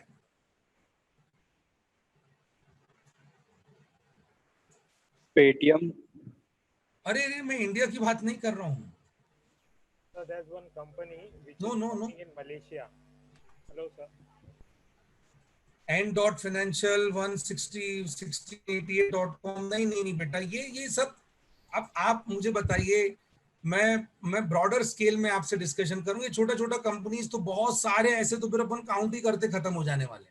Basically ये जो यूनिक बिजनेस मॉडल लिखा है ना, वो क्यों लिखा है मैं वो आपको समझाने की कोशिश कर रहा हूं. आप थोड़ा सा इसको और डीपर जाइएगा, डीपर थॉट दीजिएगा. ये देखिए, चलिए, अलीबाबा 3 डिफरेंट सीगमेंट्स पे वर्क करता है, B2B, B2C and premium products पे. अगर किसी ने अभी जिसने बोला था कि अलीबाबा B2C में भी है, तो वो आंसर मैंने करेक्ट इसलिए बोला था क्योंकि अगर आप टैबो को देखेंगे, सेकंड कंपनी जो लिखा हुआ है, they work in B2C like Amazon and eBay। And Tmall की अगर आप बात करेंगे, ये मल्टीनेशनल ब्रांड के लिए वो करता है। इसके अंडर में बहुत सारी कंपनीज को उन्होंने प्रमोट भी करते हैं और एक्वायर करके भी रखा है। तो वाई अलीबाबा का बिजनेस मॉडल सबसे यूनिक भी है, क्योंकि अलीबाबा खुद अपने आप का जो फ्रंट फेज है, उन्होंने अपने आप को एमएसएमईज के लिए, छोटे प्लेयर्स के लिए अपने आप को बना के रखा है। Their main target is B2B and then slowly Alibaba शुरुआत ऐसे ही किया है। हाँ, अलीबाबा के बाद ये सब कंपनियां बनती चली गई। तो टैबो को क्यों लाना पड़ा? क्योंकि अमेजोन को कॉम्पीट करना था, अमेजोन जैसी कंपनी को कॉम्पीट करना था। और ग्लोबली ये इतना सक्सेसफुल मॉडल नहीं है अलीबाबा वाला, क्योंकि आप ध्यान रखिएगा, अलीबाबा का सक्सेस होने का एक बड़ा रीजन है, वो है गवर्नमेंट का उनका सपोर्ट। गवर्नमेंट उनको जो सपोर्ट देता है ना, वो बहुत बड़ा सब मतलब है। इंडिया मार्ट हमारे यहाँ इतने सक्सेसफुल इसलिए नहीं होगा क्योंकि एमएसएमई हमारे यहाँ ऑर्गेनाइज नहीं है। वो सोचेंगे भी तो भी उतना बड़ा प्लेटफॉर्म नहीं कर सकते हैं। मैंने देखा है, क्योंकि इंडिया मार्ट हमारे टाइम से जब रिक्रूटमेंट पे आती थी, they used to recruit people, और उस तरीके से टारगेट देती थी, वो बहुत अलग था। मतलब मैं समझ गया कि भाई, इतना तो मुझे समझ में आया था कि उस टाइम पे भी कि ये कंपनी कहीं ना कहीं भाई प्रेशराइज कर रही है, जबरदस्ती कर रही है, क्योंकि वहां पे सपोर्ट ही नहीं है गवर्नमेंट का। अलीबाबा को ये नहीं मिला, अलीबाबा को फायदा मिला भाई, गवर्नमेंट का बहुत ज्यादा फायदा मिला। टी मॉल जो है, आप देखेंगे, T mall basically multinational brands के लिए ये फोकस्ड है, ये प्रोडक्ट के लिए। तो ये तीन मेजर कोर बिजनेसेस हैं उनके, ये तीन बिजनेसेस है। इसके अंडर में फिर जो आपने नाम लिए, फिर तो बहुत सारे सेक्टर्स में आ जाते हैं। तो ये जो यूनिक बिजनेस मॉडल हम बोल रहे हैं ना, वो ये भी एक यहाँ पे होता है। ऐसा ही आप सिमिलर अमेजोन का भी ट्राई करिएगा कि अमेजोन की क्या स्ट्रेटेजीज हैं यूनिकली, ठीक है, जैसे मैंने अलीबाबा के लिए दिया, क्योंकि Amazon is also very very successful. Only आप बोलोगे कि B2C है और इसलिए कि मैंने बोल दिया आपको कि भाई जेफ बेजोस काफी अच्छा बार्गेन करते हैं, तो इसका ये मतलब नहीं है कि जेफ बेजोस बार्गेन करते हैं तो वो सक्सेसफुल हो जाएगा। You need to identify the main reason why Alibaba के जैसे अमेजोन के जैसे अमेजोन भी स्पेसिफिकली क्यों सक्सेसफुल रहा है इतना, ठीक है। सो ये बेसिकली यूनिक बिजनेस मॉडल रहा, मैंने आपके सामने डिस्कस किया। Anyone want to add anything in this news? मुझे इतना ही बताना था आपको।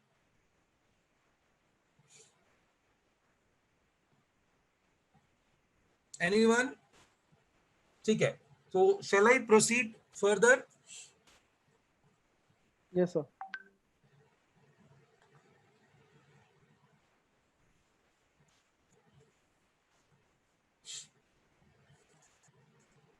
ये न्यूज हम लगभग डेली बेसिस पे सुन रहे हैं। पिछले पैंडेमिक में भी हमने ये देखा, खासकर जो गैल्वन वैली वाला एक्टिविटी हुआ, उसके बाद तो आपने भी देखा कि कितना भयंकर ये प्रॉब्लम हुआ। Think like a businessman, think like a management grade. Do you really feel it is really practically possible? सोचिए इस बारे में, क्या ये No, प्रैक्टिकली sir. पॉसिबल है? No, sir. Why? Sir because हम लोग का, अगर हम मैन्युफैक्चरिंग भी देखें, इंडियन मैन्युफैक्चरिंग जो मशीनरीज हैं, दोज आर आल्सो इम्पोर्ट, मतलब imported from China. So basically अगर हम लोग अगर वही बंद कर देंगे तो हमारा इंडियन मैन्युफैक्चरिंग भी स्टॉप हो ही जाएगा। And another reason is electronic market, which is majorly occupied by China. So in that terms, अगर हम इंडियन प्रोडक्ट्स भी बनाना स्टार्ट करेंगे तो बैकवर्डेड होंगे चाइना से। तो एडवांस हो ओके, चुकी है अभी जनरेशन, तो यूज नहीं करेगी इंडियन प्रोडक्ट्स। और कोई ट्राई करेगा? और कोई? Good. So one reason I think is a very crucial reason is skilled labor. China has very much advanced laboring capacities. Like their laborers know what they are doing, but India may we don't have that kind of opportunity because your labor is not that much skilled, or you have to guide the labor in doing everything, and the labor don't have that kind of thought process which the Chinese labor does. So that thing I think that can be one reason of skilled okay, labor. So it's Yogesh Welling. I think yes it's possible, but it's not an instant thing. It's practically 15 to 20-year process because Yogesh, आप अपना जो headphone ऊपर ही रखिए। Yes, I'm saying is it's not an instant means आज declare किया तो कल से boycott चालू हो गया. It's a matter of time. It's a 15-20 year process. What they did is they have all alternatives to the waste companies. If waste has Google, they have something else. They have Amazon, then they have Alibaba. So they have within the 50 or 20 25 years of time they have developed the alternatives, and India should follow that way too. But the problem is that we have too much of democracy that China doesn't. China has one party nation, and India, you know that how it works here. ठीक है और कोई? Yes, please try, come again. I would like to add up something is like in case if as a customer we try to ban China products, but still they are quite cheaper when they are into this market. So in case if we ban them, so that's a different point of view. So like if we do, if customers shouldn't ban them, then even they should starting banning those products. If they don't, then it's a difficult thing. Okay. Or one or two people. Sir, Hardik here. Yes, Hardik. Sir first of all किसी product को market में बिकना है तो उसको एक तो cheap होना होगा और दूसरा क्वालिटी. चाइना के साथ बेनिफिट ये है कि वहाँ गवर्नमेंट प्रोडक्शन को इतना सपोर्ट करता है, जैसे लैंड प्रोवाइड करना, इलेक्ट्रिसिटी प्रोवाइड करना. जब कोई कंपनी को अगर ग्रो करना है तो ये बेसिक रिक्वायरमेंट्स है जिससे प्रोडक्ट सस्ता होता है. इंडिया में ये प्रॉब्लम है. तो अगर प्रोडक्ट चीप रेट्स पे मार्केट में अवेलेबल होगा तभी उसको यूज किया जाएगा. अभी चाइना को कोई अल्टरनेटिव प्रोडक्ट है नहीं चाइनीज प्रोडक्ट को जो उतना चीप हो. सो ये बेसिकली पॉसिबल नहीं. अच्छा, ठीक है. और Sir, first thing is that the production and the quality of the production that the Chinese have, with time they have increased their quality, and of course the rates are unmatchable by India right now. Another thing is politics. As Yogesh said, that is a one party country. If they decide something that is gonna happen. But in India, if some projects come out, there'll be at least 2 or 3 people who will be kind of opposing it, and all that stuff happens here. So the politics is one important thing, and another thing is the level and quality of manufacturing of Chinese goods. ठीक है. थोड़ा सा मुझे लगता है कि जितना मैंने डिस्कशन सुना आपका, मेरा रिक्वेस्ट है थोड़ा स्टडी और इसमें कीजिए, क्योंकि I can understand thought process में थोड़ा सा मुझे लैकिंग लग रहा है यार. ठीक है, आप जो आंसर्स दे रहे हो ना वो कुछ ना कुछ हद तक मुझे कैसे लग रहे हैं जो कॉमन न्यूज़पेपर की हेडलाइंस होती है ना उस पे बेस्ड लग रहे हैं. ठीक है, सो थोड़ा सा और ब्रॉडर थिंक रखना जरूरी है. बहुत सारे पॉइंट्स ऐसे हैं जो हमें पॉइंट आउट करने हैं. अपार्ट फ्रॉम दी मैन्युफैक्चरिंग, हमारा प्रोडक्ट चीप नहीं है, ये सब बातें तो यार एक कॉमन मैन भी जानता है. We need to understand some कुछ अच्छे पॉइंट्स को एड ऑन करना है. ठीक है, तो अच्छा और एक दो आंसर्स में पहले देख लूं जो आ रहे हैं. Boycott China, exploring option in European countries. It also has huge market. Import favors China more than India. देखिए, चलिए मैं थोड़ा सा ब्रीफ आपको देता हूँ. आपका आंसर बिल्कुल परफेक्टली सही है. आपने कम से कम इमोशनली ये तो नहीं सोचा जो ऐसा मीडिया में हमको दिखाया जाता है कि भाई यस बाइकआउट कर दो और हम खुद से ही सेल्फ डिपेंडेंट हो जाएंगे, सो कॉल्ड आत्मनिर्भर बन जाएंगे. ये भी आपने करेक्ट बोला कि this is not practically possible in 1 or 2 days. Some of you might have said about the political difference between China and India. Undoubtedly, that is one of the major reason also. Politically, आप जानते हैं कि भाई India is a federal democratic structure where we have a multi-party people, multi-party system, multi-states हैं और हर states के अलग-अलग laws हैं. ये काफी ज़्यादा problem है. अनडाउटेबली वो है. चाइना में 1 पार्टी है, 1 ही रूल है, सभी तरह एक जैसे ही चलता है, सब चीजें एग्रीड हैं. स्टिल अगर आप कुछ और उसमें पॉइंट्स को ऐड करना चाहें because of the complicated and long process और it can not be banned. ठीक है, उसके लिए मैंने कुछ पॉसिबल आपको एक आंसर. अक्षय ने हाथ खड़ा किया है, तो Akshay you wanted to say something by mistake. ठीक है, सो Sir, yes, Tejas here. yes, Sir, I want to say that we cannot just boycott China because they are coming with new strategies like we can boycott as a made in China product, but the Chinese investors are more investing in the Indian startup and companies. So indirectly will be purchasing some percentage of China product. देखिए, मैं आपको simply इस बात को समझने की कोशिश करूं, आप बिल्कुल सही बात है। ब्रॉडली इस बात को सोचिए कि चाइना जिस तरीके से डेवलप हुआ है स्लोली, उसी लेवल पे अगर हमने अपना डेवलपमेंट स्टार्ट किया तो ही आप एक चाइना का ऑल्टरनेट प्रैक्टिकली खड़ा कर पाएंगे। क्योंकि देखिए, इन अ ब्रॉडर स्केल में अगर आप जाओ, इंडिया की जो डिसएडवांटेजेस हैं जो है डेमोक्रेसी का, अगर आप देखते हैं पॉइंट है, हमारे यहाँ जो लेगार्ड जो वे ऑफ डिसीजन मेकिंग है, जिसमें बहुत ज्यादा टाइम भी लगता है और सर्टेनिटी भी नहीं रहती है डिसीजन मेकिंग में।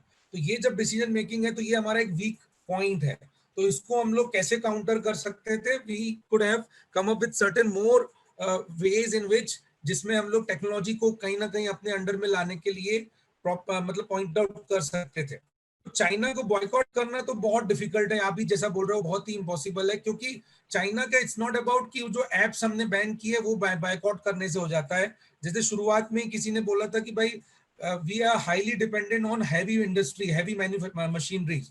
तो हैवी मशीनरीज में चाइना हमारे को काफी सस्ते दाम में प्रोवाइड करता है, तो बहुत बड़ा एक इम्पैक्ट कर जाएगा यहाँ पर, और कई सारे प्रोडक्ट्स में वो हमारे को एक पॉइंट करने वाला। तो ये आप समझिए कि ये सब पॉइंट्स जो हैं ये हमें इसको और अच्छे तरीके से क्रिस्प करके हुए मार्केटिंग पॉइंट ऑफ व्यू से और स्ट्रेटेजिक पॉइंट ऑफ व्यू से हमको रखने पड़ेंगे, ताकि ये बॉयकॉट चाइना वाला जो पॉइंट है ये हमको एक स्ट्रॉन्ग केस लगे। क्योंकि आप ऐसा भी नहीं बोल सकते हैं कि बस नहीं करो बॉयकॉट क्योंकि चाइना हमारे को ये प्रोवाइड करता, वो भी एक पॉइंट नहीं है। We need to come up with a proper understanding. तो main point what you need to discuss here is that we have banning China won't impact much, because China has almost only 2% of trade with India. रफली 2% के आसपास उनका trade है। तो अगर आप China को बैन कर भी दोगे तो कोई फर्क नहीं पड़ने वाला, बट उसकी जगह इंडिया को अगर उसने बेसिक जो एसेंशियल चीजें हैं उसके लिए अगर उनने बैन कर दिया तो इंडिया में बहुत बड़ा इंपैक्ट कर जाने वाला। तो we are actually importing some basic essential चीजें जिसको चाइना बैन कर सकता है। अगर चाइना ने बैन कर दिया तो हमारे लिए बड़ा प्रॉब्लम हो जाएगा। ये कुछ और आपके पॉइंट्स में से कुछ इंपॉर्टेंट पॉइंट्स यहाँ और मैं ऐड कर रहा हूँ। इसके बाद सबसे बड़ी बात जो है कि चाइना जैसा इकोनॉमी जो अगर आप देखेंगे थोड़ी भी मतलब प्रॉब्लम होती है, आर्टिकल 370 हटाया, आरसीईपी में साइन नहीं किया हमने, और मोदी जी का दूसरा टर्म आ गया तो वो इतना जल्दी बौखला गया कि भाई उसने हमारे जो सैनिक हैं उनको मार्टियर कर दिया। तो वो इतना एक्सट्रीम केस में भी चला जाता है। आप ताइवान के केस में देखो, हांगकांग के केस में देखो। तो ऐसे इकोनॉमी को कॉम्पीट करने के लिए हमको उसके स्टाइल पे ही वर्क करना पड़ेगा। वो स्टाइल है कि बिजनेस पॉइंट ऑफ व्यू से उनको बीट कर सकते हैं। और तब जब तक आप ऑल्टरनेटिव मैन्युफैक्चरिंग नहीं क्रिएट कर लेते हैं कंट्री में, तब तक मुश्किल होगा यहाँ पर उसको दे पाना। और वो भी जैसा आप लोग बोल रहे थे कि manufacturing will take time, I do understand कि भाई मैन्युफैक्चरिंग का टाइम लगेगा, but we need to identify segments in which China is not going good and we can create alternatives of those segments in our country. For example जैसे कोई product जिसमें specifically जो कुछ specific products हैं electronics के जहां पर China बहुत अच्छा नहीं कर पा रहा है, तो वो प्रोडक्ट्स को हमने अगर स्टार्ट किया काउंटर करना, और कुछ कंपनीज जो इधर चाइना से सेटिस्फाइड नहीं है उनको हम लोग अगर लेना चालू करेंगे, तो that is the way probably we can try कि भाई हम चाइना को एक ऑल्टरनेटिव दे पाए। ठीक है, चाइना एक ही शर्त पे बीट होगा जब आप उसको इकोनॉमिकली किसी कोई बहुत बड़ा ऑल्टरनेटिव दे पाएंगे, अदरवाइज चाइना को बॉयकॉट कर देने से, बोल देने से नहीं होने वाला है। ठीक है, बाकी जो पॉइंट्स आप बोल रहे हैं मैं एग्रीड हूं, वही बात इंपॉर्टेंट है। अब मोस्ट इंपॉर्टेंटली ये न्यूज मैंने क्यों शेयर किया था उसका रीजन अभी आप समझिए। बेसिकली हम क्या कर सकते हैं, तो मैं ये जो थ्योरेटिकल एस्पेक्ट ऑफ दिस नहीं पढ़ाना चाहता हूं आपको, मैं बहुत ज्यादा कुछ डिस्कस नहीं करूंगा। मैं केवल और केवल एक इंपॉर्टेंट पॉइंट आपको दे रहा हूं जो फ्यूचर में इंडिया को करना चाहिए, जहां पर इंडिया बेसिकली पॉइंट लैक कर रहा है। वो ये चीज मेजरली जो बॉटल नेक है हमारा, स्ट्रक्चरल बॉटल नेक जो बोला जाता है, इस पे जहां हम लोग वीक पड़ रहे हैं, वो चीज को ही हमको इंप्रूव करना है। मेनली अगर आप देखें इंडिया का land, labour, law and liquidity, ये सबसे बेसिक इसेंशियल प्रॉब्लम है मैन्युफैक्चरिंग में, हम अच्छा नहीं कर पा रहे हैं. Again, I'm becoming more theoretical, but trust me, this problem का कोई short term solution है ही नहीं. आप 59 एक्ट्स को बैन कर दो, उनके और कुछ जवानों को उनको भी आप मार्टियर कर दो, उनको भी मार दो, या अपने कुछ जवान और हो जाए, अपनी सेना खड़ी कर दो. अभी आप देखेंगे 28 को हमारे को जो एक बहुत इंपॉर्टेंट अपना फाइटर जेट है वो भी आ जाएगा, राफेल. इस सब चीजों से एक जस्ट सिग्नल्स जा रहे हैं. बट अगर आपको एक लॉन्ग टर्म सोल्यूशन चाहिए तो ये 4 रिफॉर्म्स करने पड़ेंगे. लैंड एक्विजिशन का एक एग्जांपल मैं देता हूं. जब मोदी गवर्नमेंट आया था तब उन्होंने एक लैंड एक्विजिशन का बिल लाया था. वो लैंड एक्विजिशन का बिल इतना, मैं पहले टर्म की बात करूं 2014 की, तो इतना वो मतलब कॉम्प्लिकेटेड, उसमें बोल सकते हैं कि जो समझाने की जो एबिलिटी थी उस टाइम पे फाइनेंस मिनिस्टर की और जो मिनिस्टर थे होम मिनिस्टर उस समय की, वो नहीं समझा पाए कि उसका पूरा देश में उसके लैंड बिल को वापस लेना पड़ा. उसकी जगह अगर आप कंसिडर करें, I am from Nagpur, Gadkari साहब हमारे यहाँ के एमपी भी हैं और आपको मालूम है कि he is a urban development minister also. तो गडकरी जी ने समृद्धि महामार्ग जो आप देखेंगे नागपुर से कनेक्ट कर रहा है मुंबई को, आज ही मैंने न्यूज में देखा कि कुछ 7 आवर्स में ही आप 8 आवर्स में ही आप नागपुर से ड्राइव करके जा सकते हैं मुंबई तक. तो ये जब बन रहा था तो फडणवीस साहब भी और ये दोनों मिलकर they have tried their level best and they have convinced. तो वो लेवल में कन्विंस करके वो लैंड एक्विजिशन का जो काम था उन्होंने कर लिया.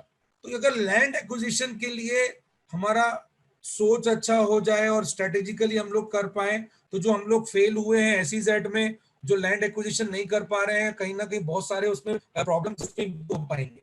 लेबर लॉज आप देखेंगे इंडिया में one of the worst labour laws हैं.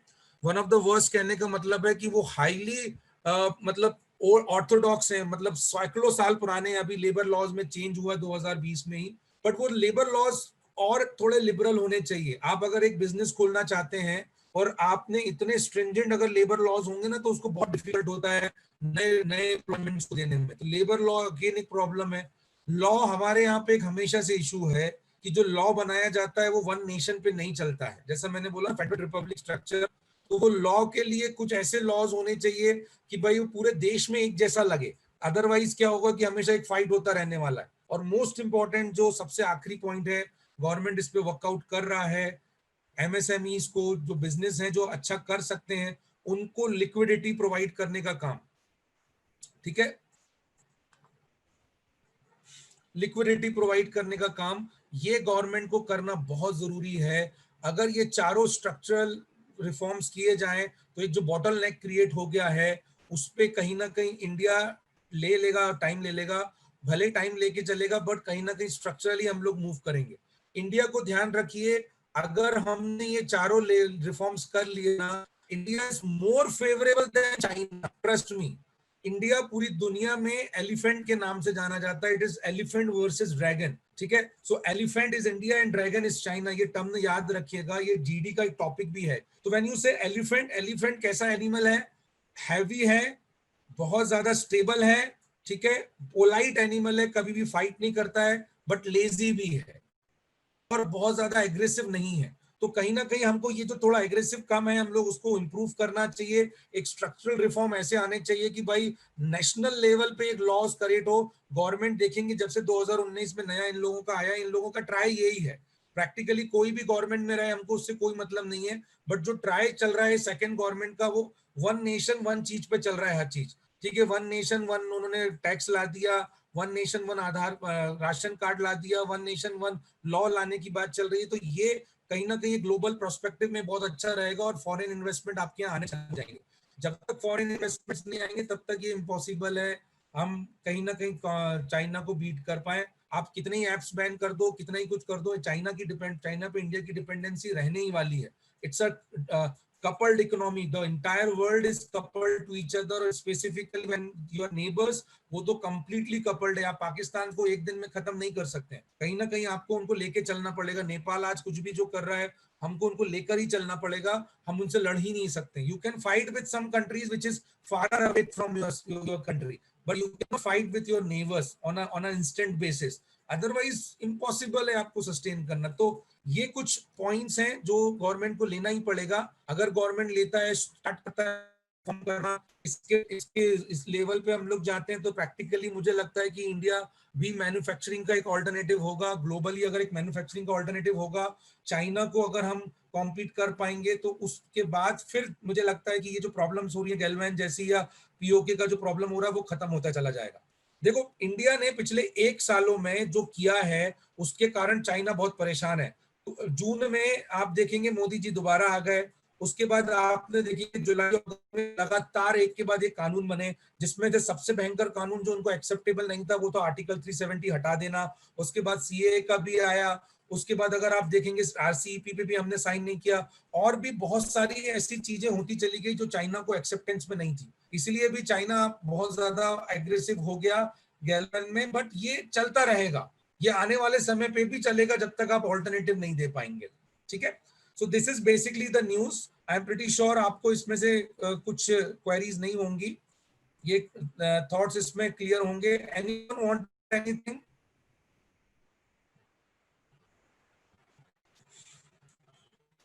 Yes, take 2 minutes of yours. Give me the alternative companies of bigger giants. Google का मैं बता चुका हूं, सबका ऑल्टरनेटिव कंपनीज मुझे बताइए। चलिए क्विज है आपके लिए, फटाफट, टेक 2 मिनट्स।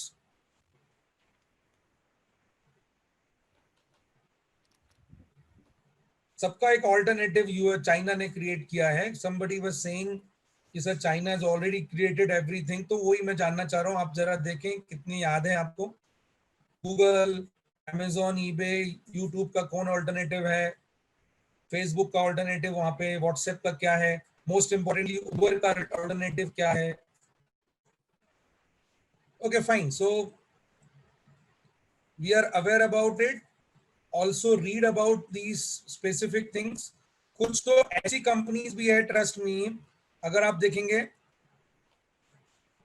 कुछ ऐसी कंपनीज भी हैं those are bigger than the US counterparts, ठीक है। इनफैक्ट वी चैट जो आप देख रहे हैं, व्हाट्सएप और इनफैक्ट फेसबुक और व्हाट्सएप का कॉम्बिनेशन बोल सकते हैं, वहां WeChat correctly mentioned this and wonderful. तो ये सारे ऑल्टरनेटिव्स हैं। मतलब आप देखिए कि चाइना का लोकल के लिए इतना ज्यादा उनका डोमिनेंस है कि मैक्सिमम कंपनीज को वो लोग वाइप आउट कर देते हैं, बिल्कुल निकाल देते हैं। एक रीसेंट एग्जांपल आप डीडी एंड उबेर का फाइट का केस देखेंगे, आपको समझ आएगा कि DD is basically rider sharing app just like Uber और ओला। आपको ये देखकर आश्चर्य लगेगा कि उबेर को इतना मजबूर कर दिया कि उबेर को अपना पूरा एंटायर बिजनेस को बेचकर वहां से निकलना पड़ा। तो यही प्रैक्टिकली लगभग सभी बड़ी कंपनीज के साथ किया। अब जो कंपनीज थी लाइक गूगल एंड फेसबुक, उनको तो कोई प्रॉब्लम थी नहीं, उनका तो कोई सेटअप की जरूरत पड़ती नहीं, तो उनको वहां बैन करके रखा हुआ है। तो ये जो प्रोटेक्टिव पॉलिसीज बोला जाता है, इसको हम लोग टर्म्स में बोलें तो प्रोटेक्टिव पॉलिसीज जो चाइना यूज करता है वो एक बहुत बड़ा खतरा भी है, और हमारे लिए, हमारे जैसे कंट्री के लिए वो डिफिकल्ट भी है कि भाई उसको रेप्लिकेट करना। बट एटलीस्ट हम ये देख सकते हैं कि जो प्लेटफॉर्म्स उनके टेक्नोलॉजी के हुए हैं, किस तरीके से वो लोग ग्रो कर रहे हैं, हाउ दे आर डिफरेंस, तो वो हम लोग कहीं ना कहीं यहाँ पर एक बहुत बड़ा अपॉर्चुनिटी निकाल सकते हैं। तो ये पूरा आपके सामने है। आई एम श्योर जिन्होंने नहीं देखा होगा इसके बाद इस तरीके को जरूर आप लेके पढ़ेंगे भाई। Yes yes, now I am getting answers, very good, really really wonderful. आपको लगभग सभी के आपने ऑल्टरनेटिव बता दिए, सभी कंपनीज का ऑल्टरनेटिव है भाई। यस, मैडम का नाम and which company, who is she? Sir Roshni Nadar. ठीक है, good. Why I have asked this, She is the richest woman of India. yes, Shiv Nadar stepped down from HCL. Perfect, good. At least आप लोग पढ़ रहे हैं, ये इंपॉर्टेंट है। ऐसे भी कंपनीज आती हैं जहां पर वो आपको ये पिक्टोरियल फॉर्मेट में पूछ सकते हैं, बट एटलीस्ट मेरा कंसर्न है कि आप पढ़ो और इंपॉर्टेंट न्यूज़ को कैप्चर करो। Most important, two important thing about this lady, most importantly, first, she is the richest Indian now, and now she will be leading India's third largest software exporter, HCL. ये दो important है। She is the richest Indian, woman, richest Indian woman, and third largest software exporter SCL को she is now chairman. Shiv Nadar is one of the major philanthropists of the country. Can you name the largest philanthropist, biggest philanthropist? Sorry, largest is the not correct word. Biggest philanthropist of our country? Is it Azim Premji? Lal Bajaj. Ratan Tata. Azim Premji. Azim Premji. ठीक है, धीरज Patil and जिन्होंने बोला अभी, वो मैं देख नहीं पाया कौन है, तो आप का नाम बोलेंगे, किन्ने बोला बेटा? कनिका, ठीक है। सो जिन्होंने भी बोला था वो परफेक्टली करेक्ट है। Azim Premji, Wipro chairman, he is India's largest, India's biggest philanthropist and world के, जैसे आप जानते हैं कि Bill Gates, and second biggest maybe wife of Jeff Bezos. हाँ, very important news. This is probably the last news I think. हमारा time कब तक का था भाई, प्लेसमेंट वाले साहब जो भी हैं? Sir, we can extend because we don't have any lectures after this. आवाज नहीं आ रहा यार आपका। Sir, we can extend as we don't have any lectures after this. ठीक है, तो 5-10 मिनट और मैं आपको एक्सटेंड करूंगा, 5-10 more minutes. Yes, this news, what are the bigger announcements you feel apart from जो कॉमन अनाउंसमेंट्स थे जो न्यूज़पेपर में आ गए, आपको क्या लगता है कि क्या होगा अब इसके बाद? जियो, थोड़ा सा कुछ डिफरेंशिएट करके बताइए। जो कॉमन न्यूज़ थी, जियो ग्लास, जियो मीट, ये सब चीजें तो आई गई, और अगर आप जियो ग्लास को बोल भी रहे हैं तो कैसे वो डिफरेंशिएट है, जियो मीट कैसे डिफरेंशिएट है, वाई गूगल इन्वेस्टमेंट, क्यों इतना इंपॉर्टेंट था ये एजीएम, और इंडिया का एक ही ऐसा एजीएम है जिसको मीडिया कवरेज मिलता है। प्रैक्टिकली कभी नहीं सोचेंगे सुनेंगे आप किसी इंडियन कंपनी का कोई एजीएम चल रहा है और उसका लाइव टेलीकास्ट भी हो रहा है और उसको न्यूज कवर मिल रहा है, क्योंकि एजीएम पता ही नहीं चलता कब हो जाती है। हमारे यहाँ इतना वो नहीं है फेमस। क्या डिफरेंस था? जियो mart, okay,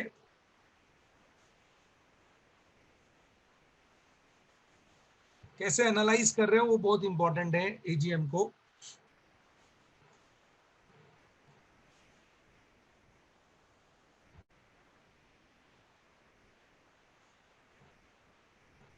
yes Akshay, very good. 5G technology, ये इंपॉर्टेंट था, अक्षय शिंदे।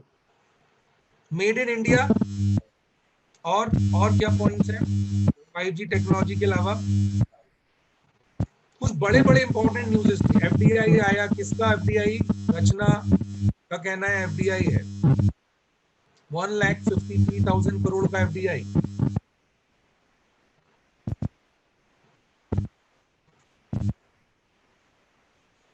इतने पॉइंट्स तो आपको दिख ही रहे हैं भाई, मैंने आपको लिख के दे दिया है। गूगल इन्वेस्टमेंट, जियो मार्ट, जियो 5G, जियो टीवी प्लस, जियो ग्लास, जियो मीट, ठीक है। आप इनके अलावा मुझे बताइए क्या चेंजेस लगे आपको, क्या अनाउंसमेंट्स थे, और इंटायर एनालिसिस करने के बाद और क्या समझ आता है कि जो आउट ऑफ द टेक्स्ट हो गया हो, थोड़ा सा जिसको हम भूल गए हो, छोड़ दिए हो, जिन्होंने बताया नहीं हो, या फिर प्रोबेबली हमने पढ़ा नहीं हो पर हमको निकाल के लाना है वो चीजें, और क्या चीजें हैं इसमें से? Sir, yes, Tejas here.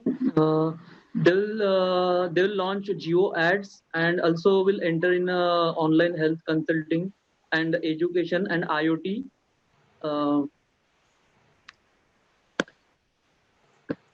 I hope everybody know what is IoT is. Okay, if you don't know, please search. This is not the lecture where I can discuss. IoT is Internet of Things. पता कीजिएगा क्या होता है, बहुत important है, ठीक है, important point है। Good. Cloud computing, upcoming market place, very good. एक बहुत इंपॉर्टेंट पॉइंट है जो आप मुझे बताइए कि okay, let me just see the answers which is coming. Affordable 5G, yes Vishal, किसके, मैं यही बोलने वाला था, किसके साथ टाई अप किया विशाल? अफोर्डेबल 5G स्मार्टफोन्स, इसके साथ टाई अप कर रहे हो, क्या खास बात है इसका? That is what मैं discuss करना चाह रहा हूँ. They are partnering with Google, wherein they are trying to develop an OS system wherein all these small devices will also be handy with 4G and 5G, so that all. Yes. Does it sound a big news? Do you think this is really? Yes, actually, sir, it's actually a very big news in terms of Jio, because the only thing in today's time what Airtel and Voda Idea has is the 2G and 3G spectrum, which Jio doesn't have. So by having that thing, like developing such operating system which will be enabling 4G and 5G, that would be something which would be very good for them. Okay, fantastic, really good, Akash. I really want you to analyze like this, beta. Sir, मैं आपको बोलूं, this is the way आप किसी भी news को justify कर पाएंगे, trust me. क्योंकि आप समझिए ये सब बड़े बड़े अनाउंसमेंट है, आपको न्यूज़पेपर के फ्रंट पेज में मिल गए. हमने पढ़ा जियो मार्ट जो होगा वो ऑल्टरनेटिव होगा अमेजोन और ये इसको कॉम्पीट करेगा अमेजोन और फ्लिपकार्ट को. जियो 5G आएगा, मेक इन इंडिया का था, चलो ये एक अच्छा न्यूज है. जियो टीवी प्लस में स्ट्रीमिंग प्लेटफॉर्म्स आएंगे. जियो ग्लास जो है वो आपका एक होलोग्राफी बेस्ड वीडियो कॉलिंग है. जियो मीट में तो ये मीटिंग चल रही है, सामने यहाँ नीचे दिख रहा है जियो मीट में कितने लोग साथ में लाइव हैं. तो ये गूगल मीट का अपना जूम का कॉपी पेस्ट कर लिया उन्होंने. ये सब इंपॉर्टेंट न्यूज़ेस हैं, मैं एग्री कर रहा हूँ, बट ये इनकी फ्रंट न्यूज़ेस थी. बट जो इंपॉर्टेंट न्यूज में से एक न्यूज था, इसमें से इंडिया का जो अनटैप्ड मार्केट है, जो है रूरल एरिया, जहां पर अभी भी 2G 3G में ही काम चल रहा है और बहुत बड़ा एक तबका ऐसा है जो स्मार्टफोन अफोर्ड नहीं कर पा रहा है. तो यहाँ आपको समझ में आता है कि गूगल को उन्होंने जो प्राइस में अपना शेयर बेचा है वो चीपर प्राइस है कंपेयर टू बाकी इन्वेस्टर से, गूगल एंड फेसबुक को. तो वो क्यों चीपर है, उसका एक वन ऑफ द रीजन है कि गूगल के साथ आने से पैसा नहीं आ रहा है.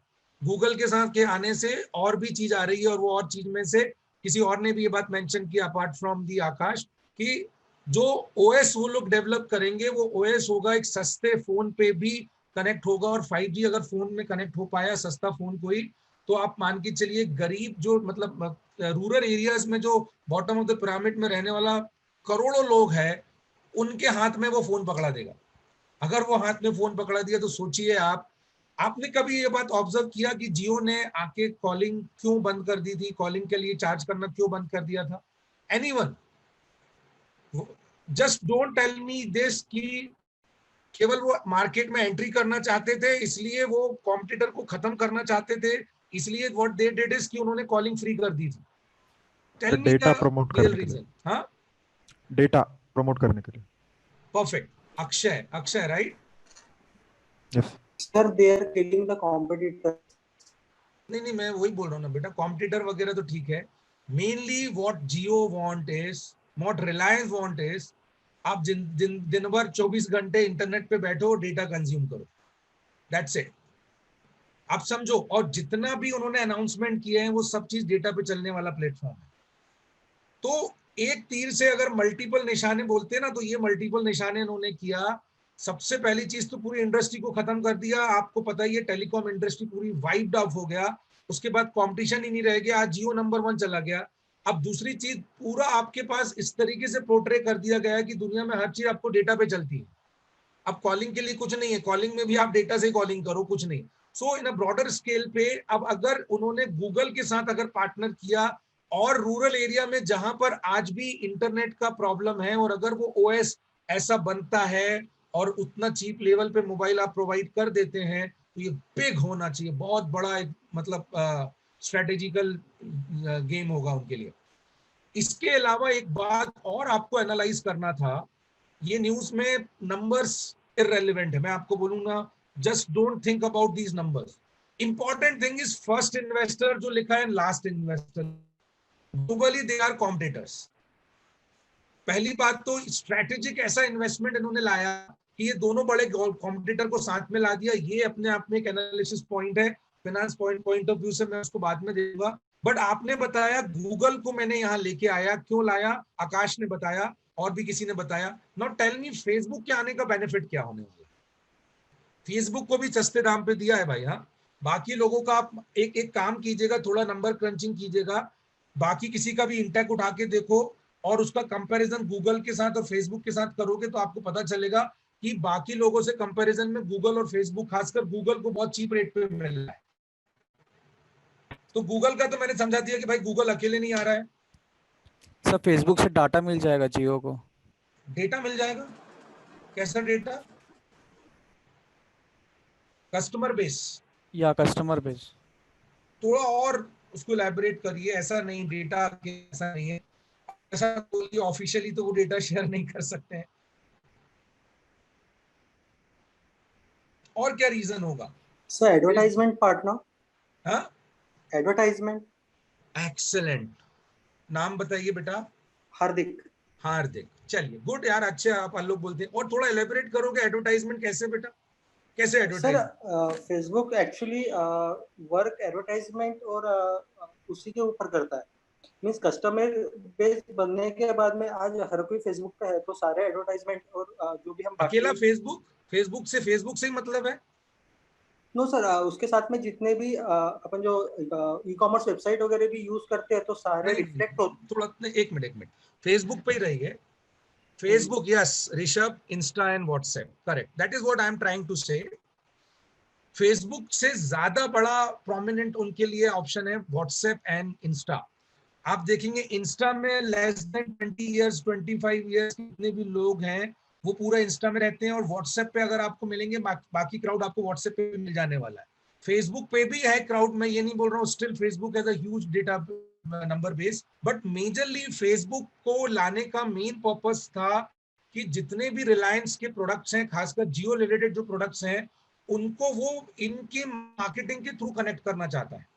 तो जब फेसबुक आएगा तो वो अकेले नहीं आ रहा है, पैसा लेके नहीं आ रहा है, फेसबुक अपने साथ बैटरल सेगमेंटेशन, जिसको आप लोग मार्केटिंग टर्म्स में बोलते हैं, एक्सीलेंट, इसको टू बी वेरी स्पेसिफिक अगर अपन देखें तो वो अपने साथ मार्केटिंग का ये दुनिया के सबसे बड़े प्लेटफॉर्म भी लेके आ रहा है। तो फेसबुक आएगा तो इंस्टा आएगा और व्हाट्सएप भी आएगा।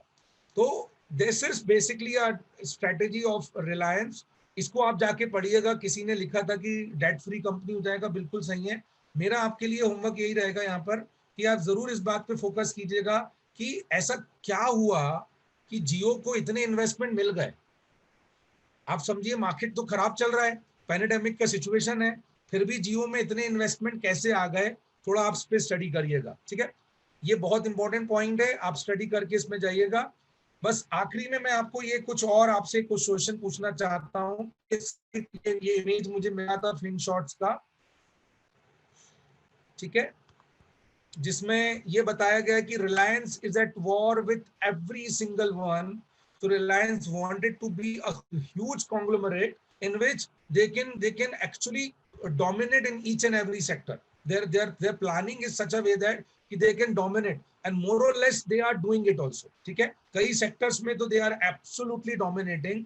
Some sectors में they may dominate because of the kind of backup they, the kind of team they had. तो ये आपको जरूर करना पड़ेगा, लर्न करना पड़ेगा, ठीक है। Yes. These are the last two slides. Only tell me the names. Largest company by revenue. Walmart. Walmart, sir. Walmart. Amazon. Can anybody tell me the approximate revenue of Walmart yearly? Around 300 billion. 300 to 400 billion. 500 billion. Rishabh, almost accurate. Very good.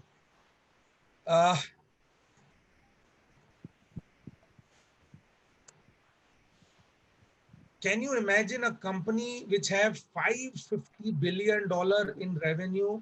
Just phenomenal. India's entire GDP is $3 trillion. And this company is almost 1/6 of India's GDP. So just imagine कि कितना बड़ा company है, the phenomenal market they have, and then most importantly, Walmart is not a listed company. Yes, it's a private. ठीक है, अगर ये list हो गई तो पता नहीं क्या होने वाला है।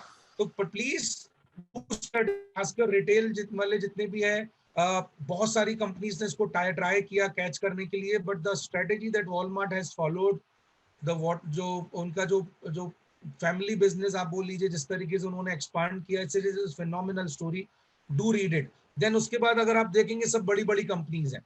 The last slide, tell me in terms of market capitalization. I hope you know the difference. Revenue wise मतलब हर साल सेल्स कितना होता है, और मार्केट कैपिटलाइजेशन मतलब स्टॉक मार्केट में जो लिस्टेड होता है। तो वॉलमार्ट डेफिनेटली यहाँ नहीं है, मैंने आपको पहले ही बोल दिया, इट्स नॉट लिस्टेड। तो which company you think is the largest company in terms of market capitalization? Sir, Amazon. और ट्राई कीजिए, गलत है।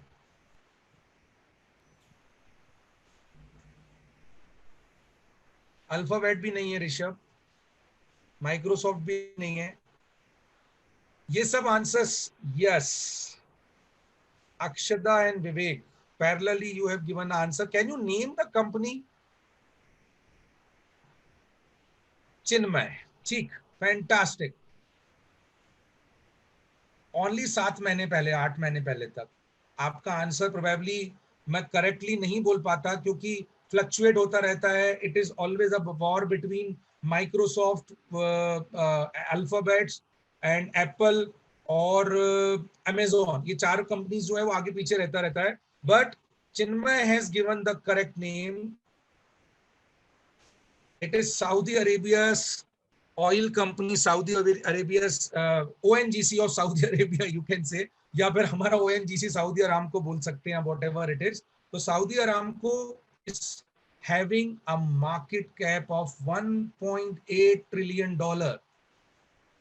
और that to be मार्केट में लिस्ट होते से ही वो बूम करके एकदम आप कह सकते हैं ना पूरा मार्केट ही हिला दिया, और इस तरीके का मार्केट कैपिटलाइजेशन आया है। उसके बाद एप्पल का नंबर 2 है, $1.3 ट्रिलियन। दिस इज 2020 का, मतलब कुछ महीने पहले का मैं आपको बता रहा हूँ, थोड़ा बहुत फ्लक्चुएट हुआ होगा, बट नंबर 1 सऊदी अरामको ही रहने वाला है भाई। Apple is $1.3 trillion, Microsoft is $1.2 trillion, alphabet जो कि गूगल का पेरेंट है $1.2 ट्रिलियन, अमेजॉन खिसक गया $1 ट्रिलियन से। तो ये 5 कंपनीज जो हैं, आप देखिए शुरुआती जो $1 ट्रिलियन के ग्रुप में है, दुनिया की 70% से ज्यादा जो कंट्रीज हैं उनका इकोनॉमी $1 ट्रिलियन नहीं है। तो can you imagine this company Saudi Aramco कितना बिग कंपनी है, एंड ये अभी लिस्ट हुआ है मार्केट में, ठीक है, इसलिए ये आया है। अभी सेकंड माइक्रोसॉफ्ट है क्या? हो सकता है, बहुत कम डिस्टेंस है। एप्पल, माइक्रोसॉफ्ट, मैंने बोला ना अल्फाबेट, ये लोग आगे पीछे होते रहते हैं, चलता रहता है इन लोगों का। There could be a possibility कि माइक्रोसॉफ्ट सेकंड हो गया होगा अभी, बट अरामको जो है सबसे ऊपर है, Saudi Aramco. It's oil company completely driven by the Prince Salman, ठीक है, उनकी फैमिली जो रॉयल फैमिली है वो ड्राइव करती है इस कंपनी को। अभी इंडिया में RIL के साथ इनका मर्जर का प्लान था, $15 बिलियन इन्वेस्ट किए थे, बट वो अभी तक प्रॉब्लम में चल रहा है, कुछ ना कुछ इशू चल रहा है, ये उन्होंने बताया भी है अभी RIL की जो AGM हुआ उसमें भी। So I think that's it from my side. I am pretty sure कुछ यहाँ से आपको मिला होगा, एंड कुछ ब्रॉडर क्लैरिटी ऑफ थॉट्स आपको क्लियर हुए होंगे, और कहाँ तक पढ़ना है, कितना पढ़ना है, ये आपको समझ में आ रहा होगा।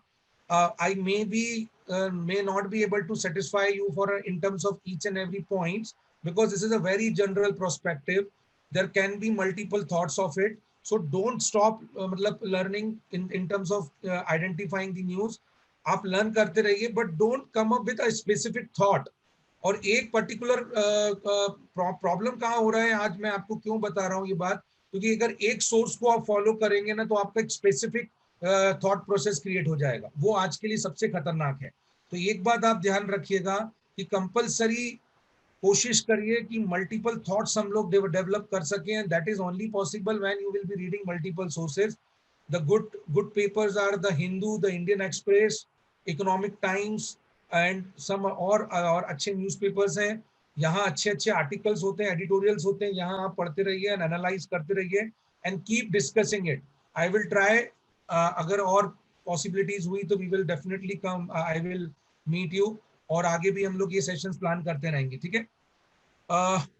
प्लेसमेंट्स में हर्षल। Yes sir. तो भाई विदाई का समय आ गया है, चलें। Yes, sir. It was a wonderful session, sir. It will definitely help us. ठीक है। So anyone wanted to say something? Just quickly, you can tell me. Don't give me feedback. Feedbacks वो आप अपना दे दीजिए। अगर आपको कुछ ऐड करना है, प्लीज नेक्स्ट टाइम के सेशंस के लिए मैं I love to add feedbacks also, कोई प्रॉब्लम नहीं है।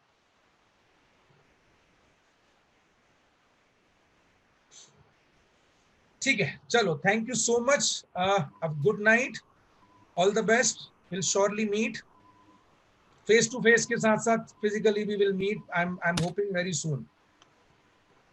Thank you. Thank you, Thank you, sir. sir. Thank you so much, sir.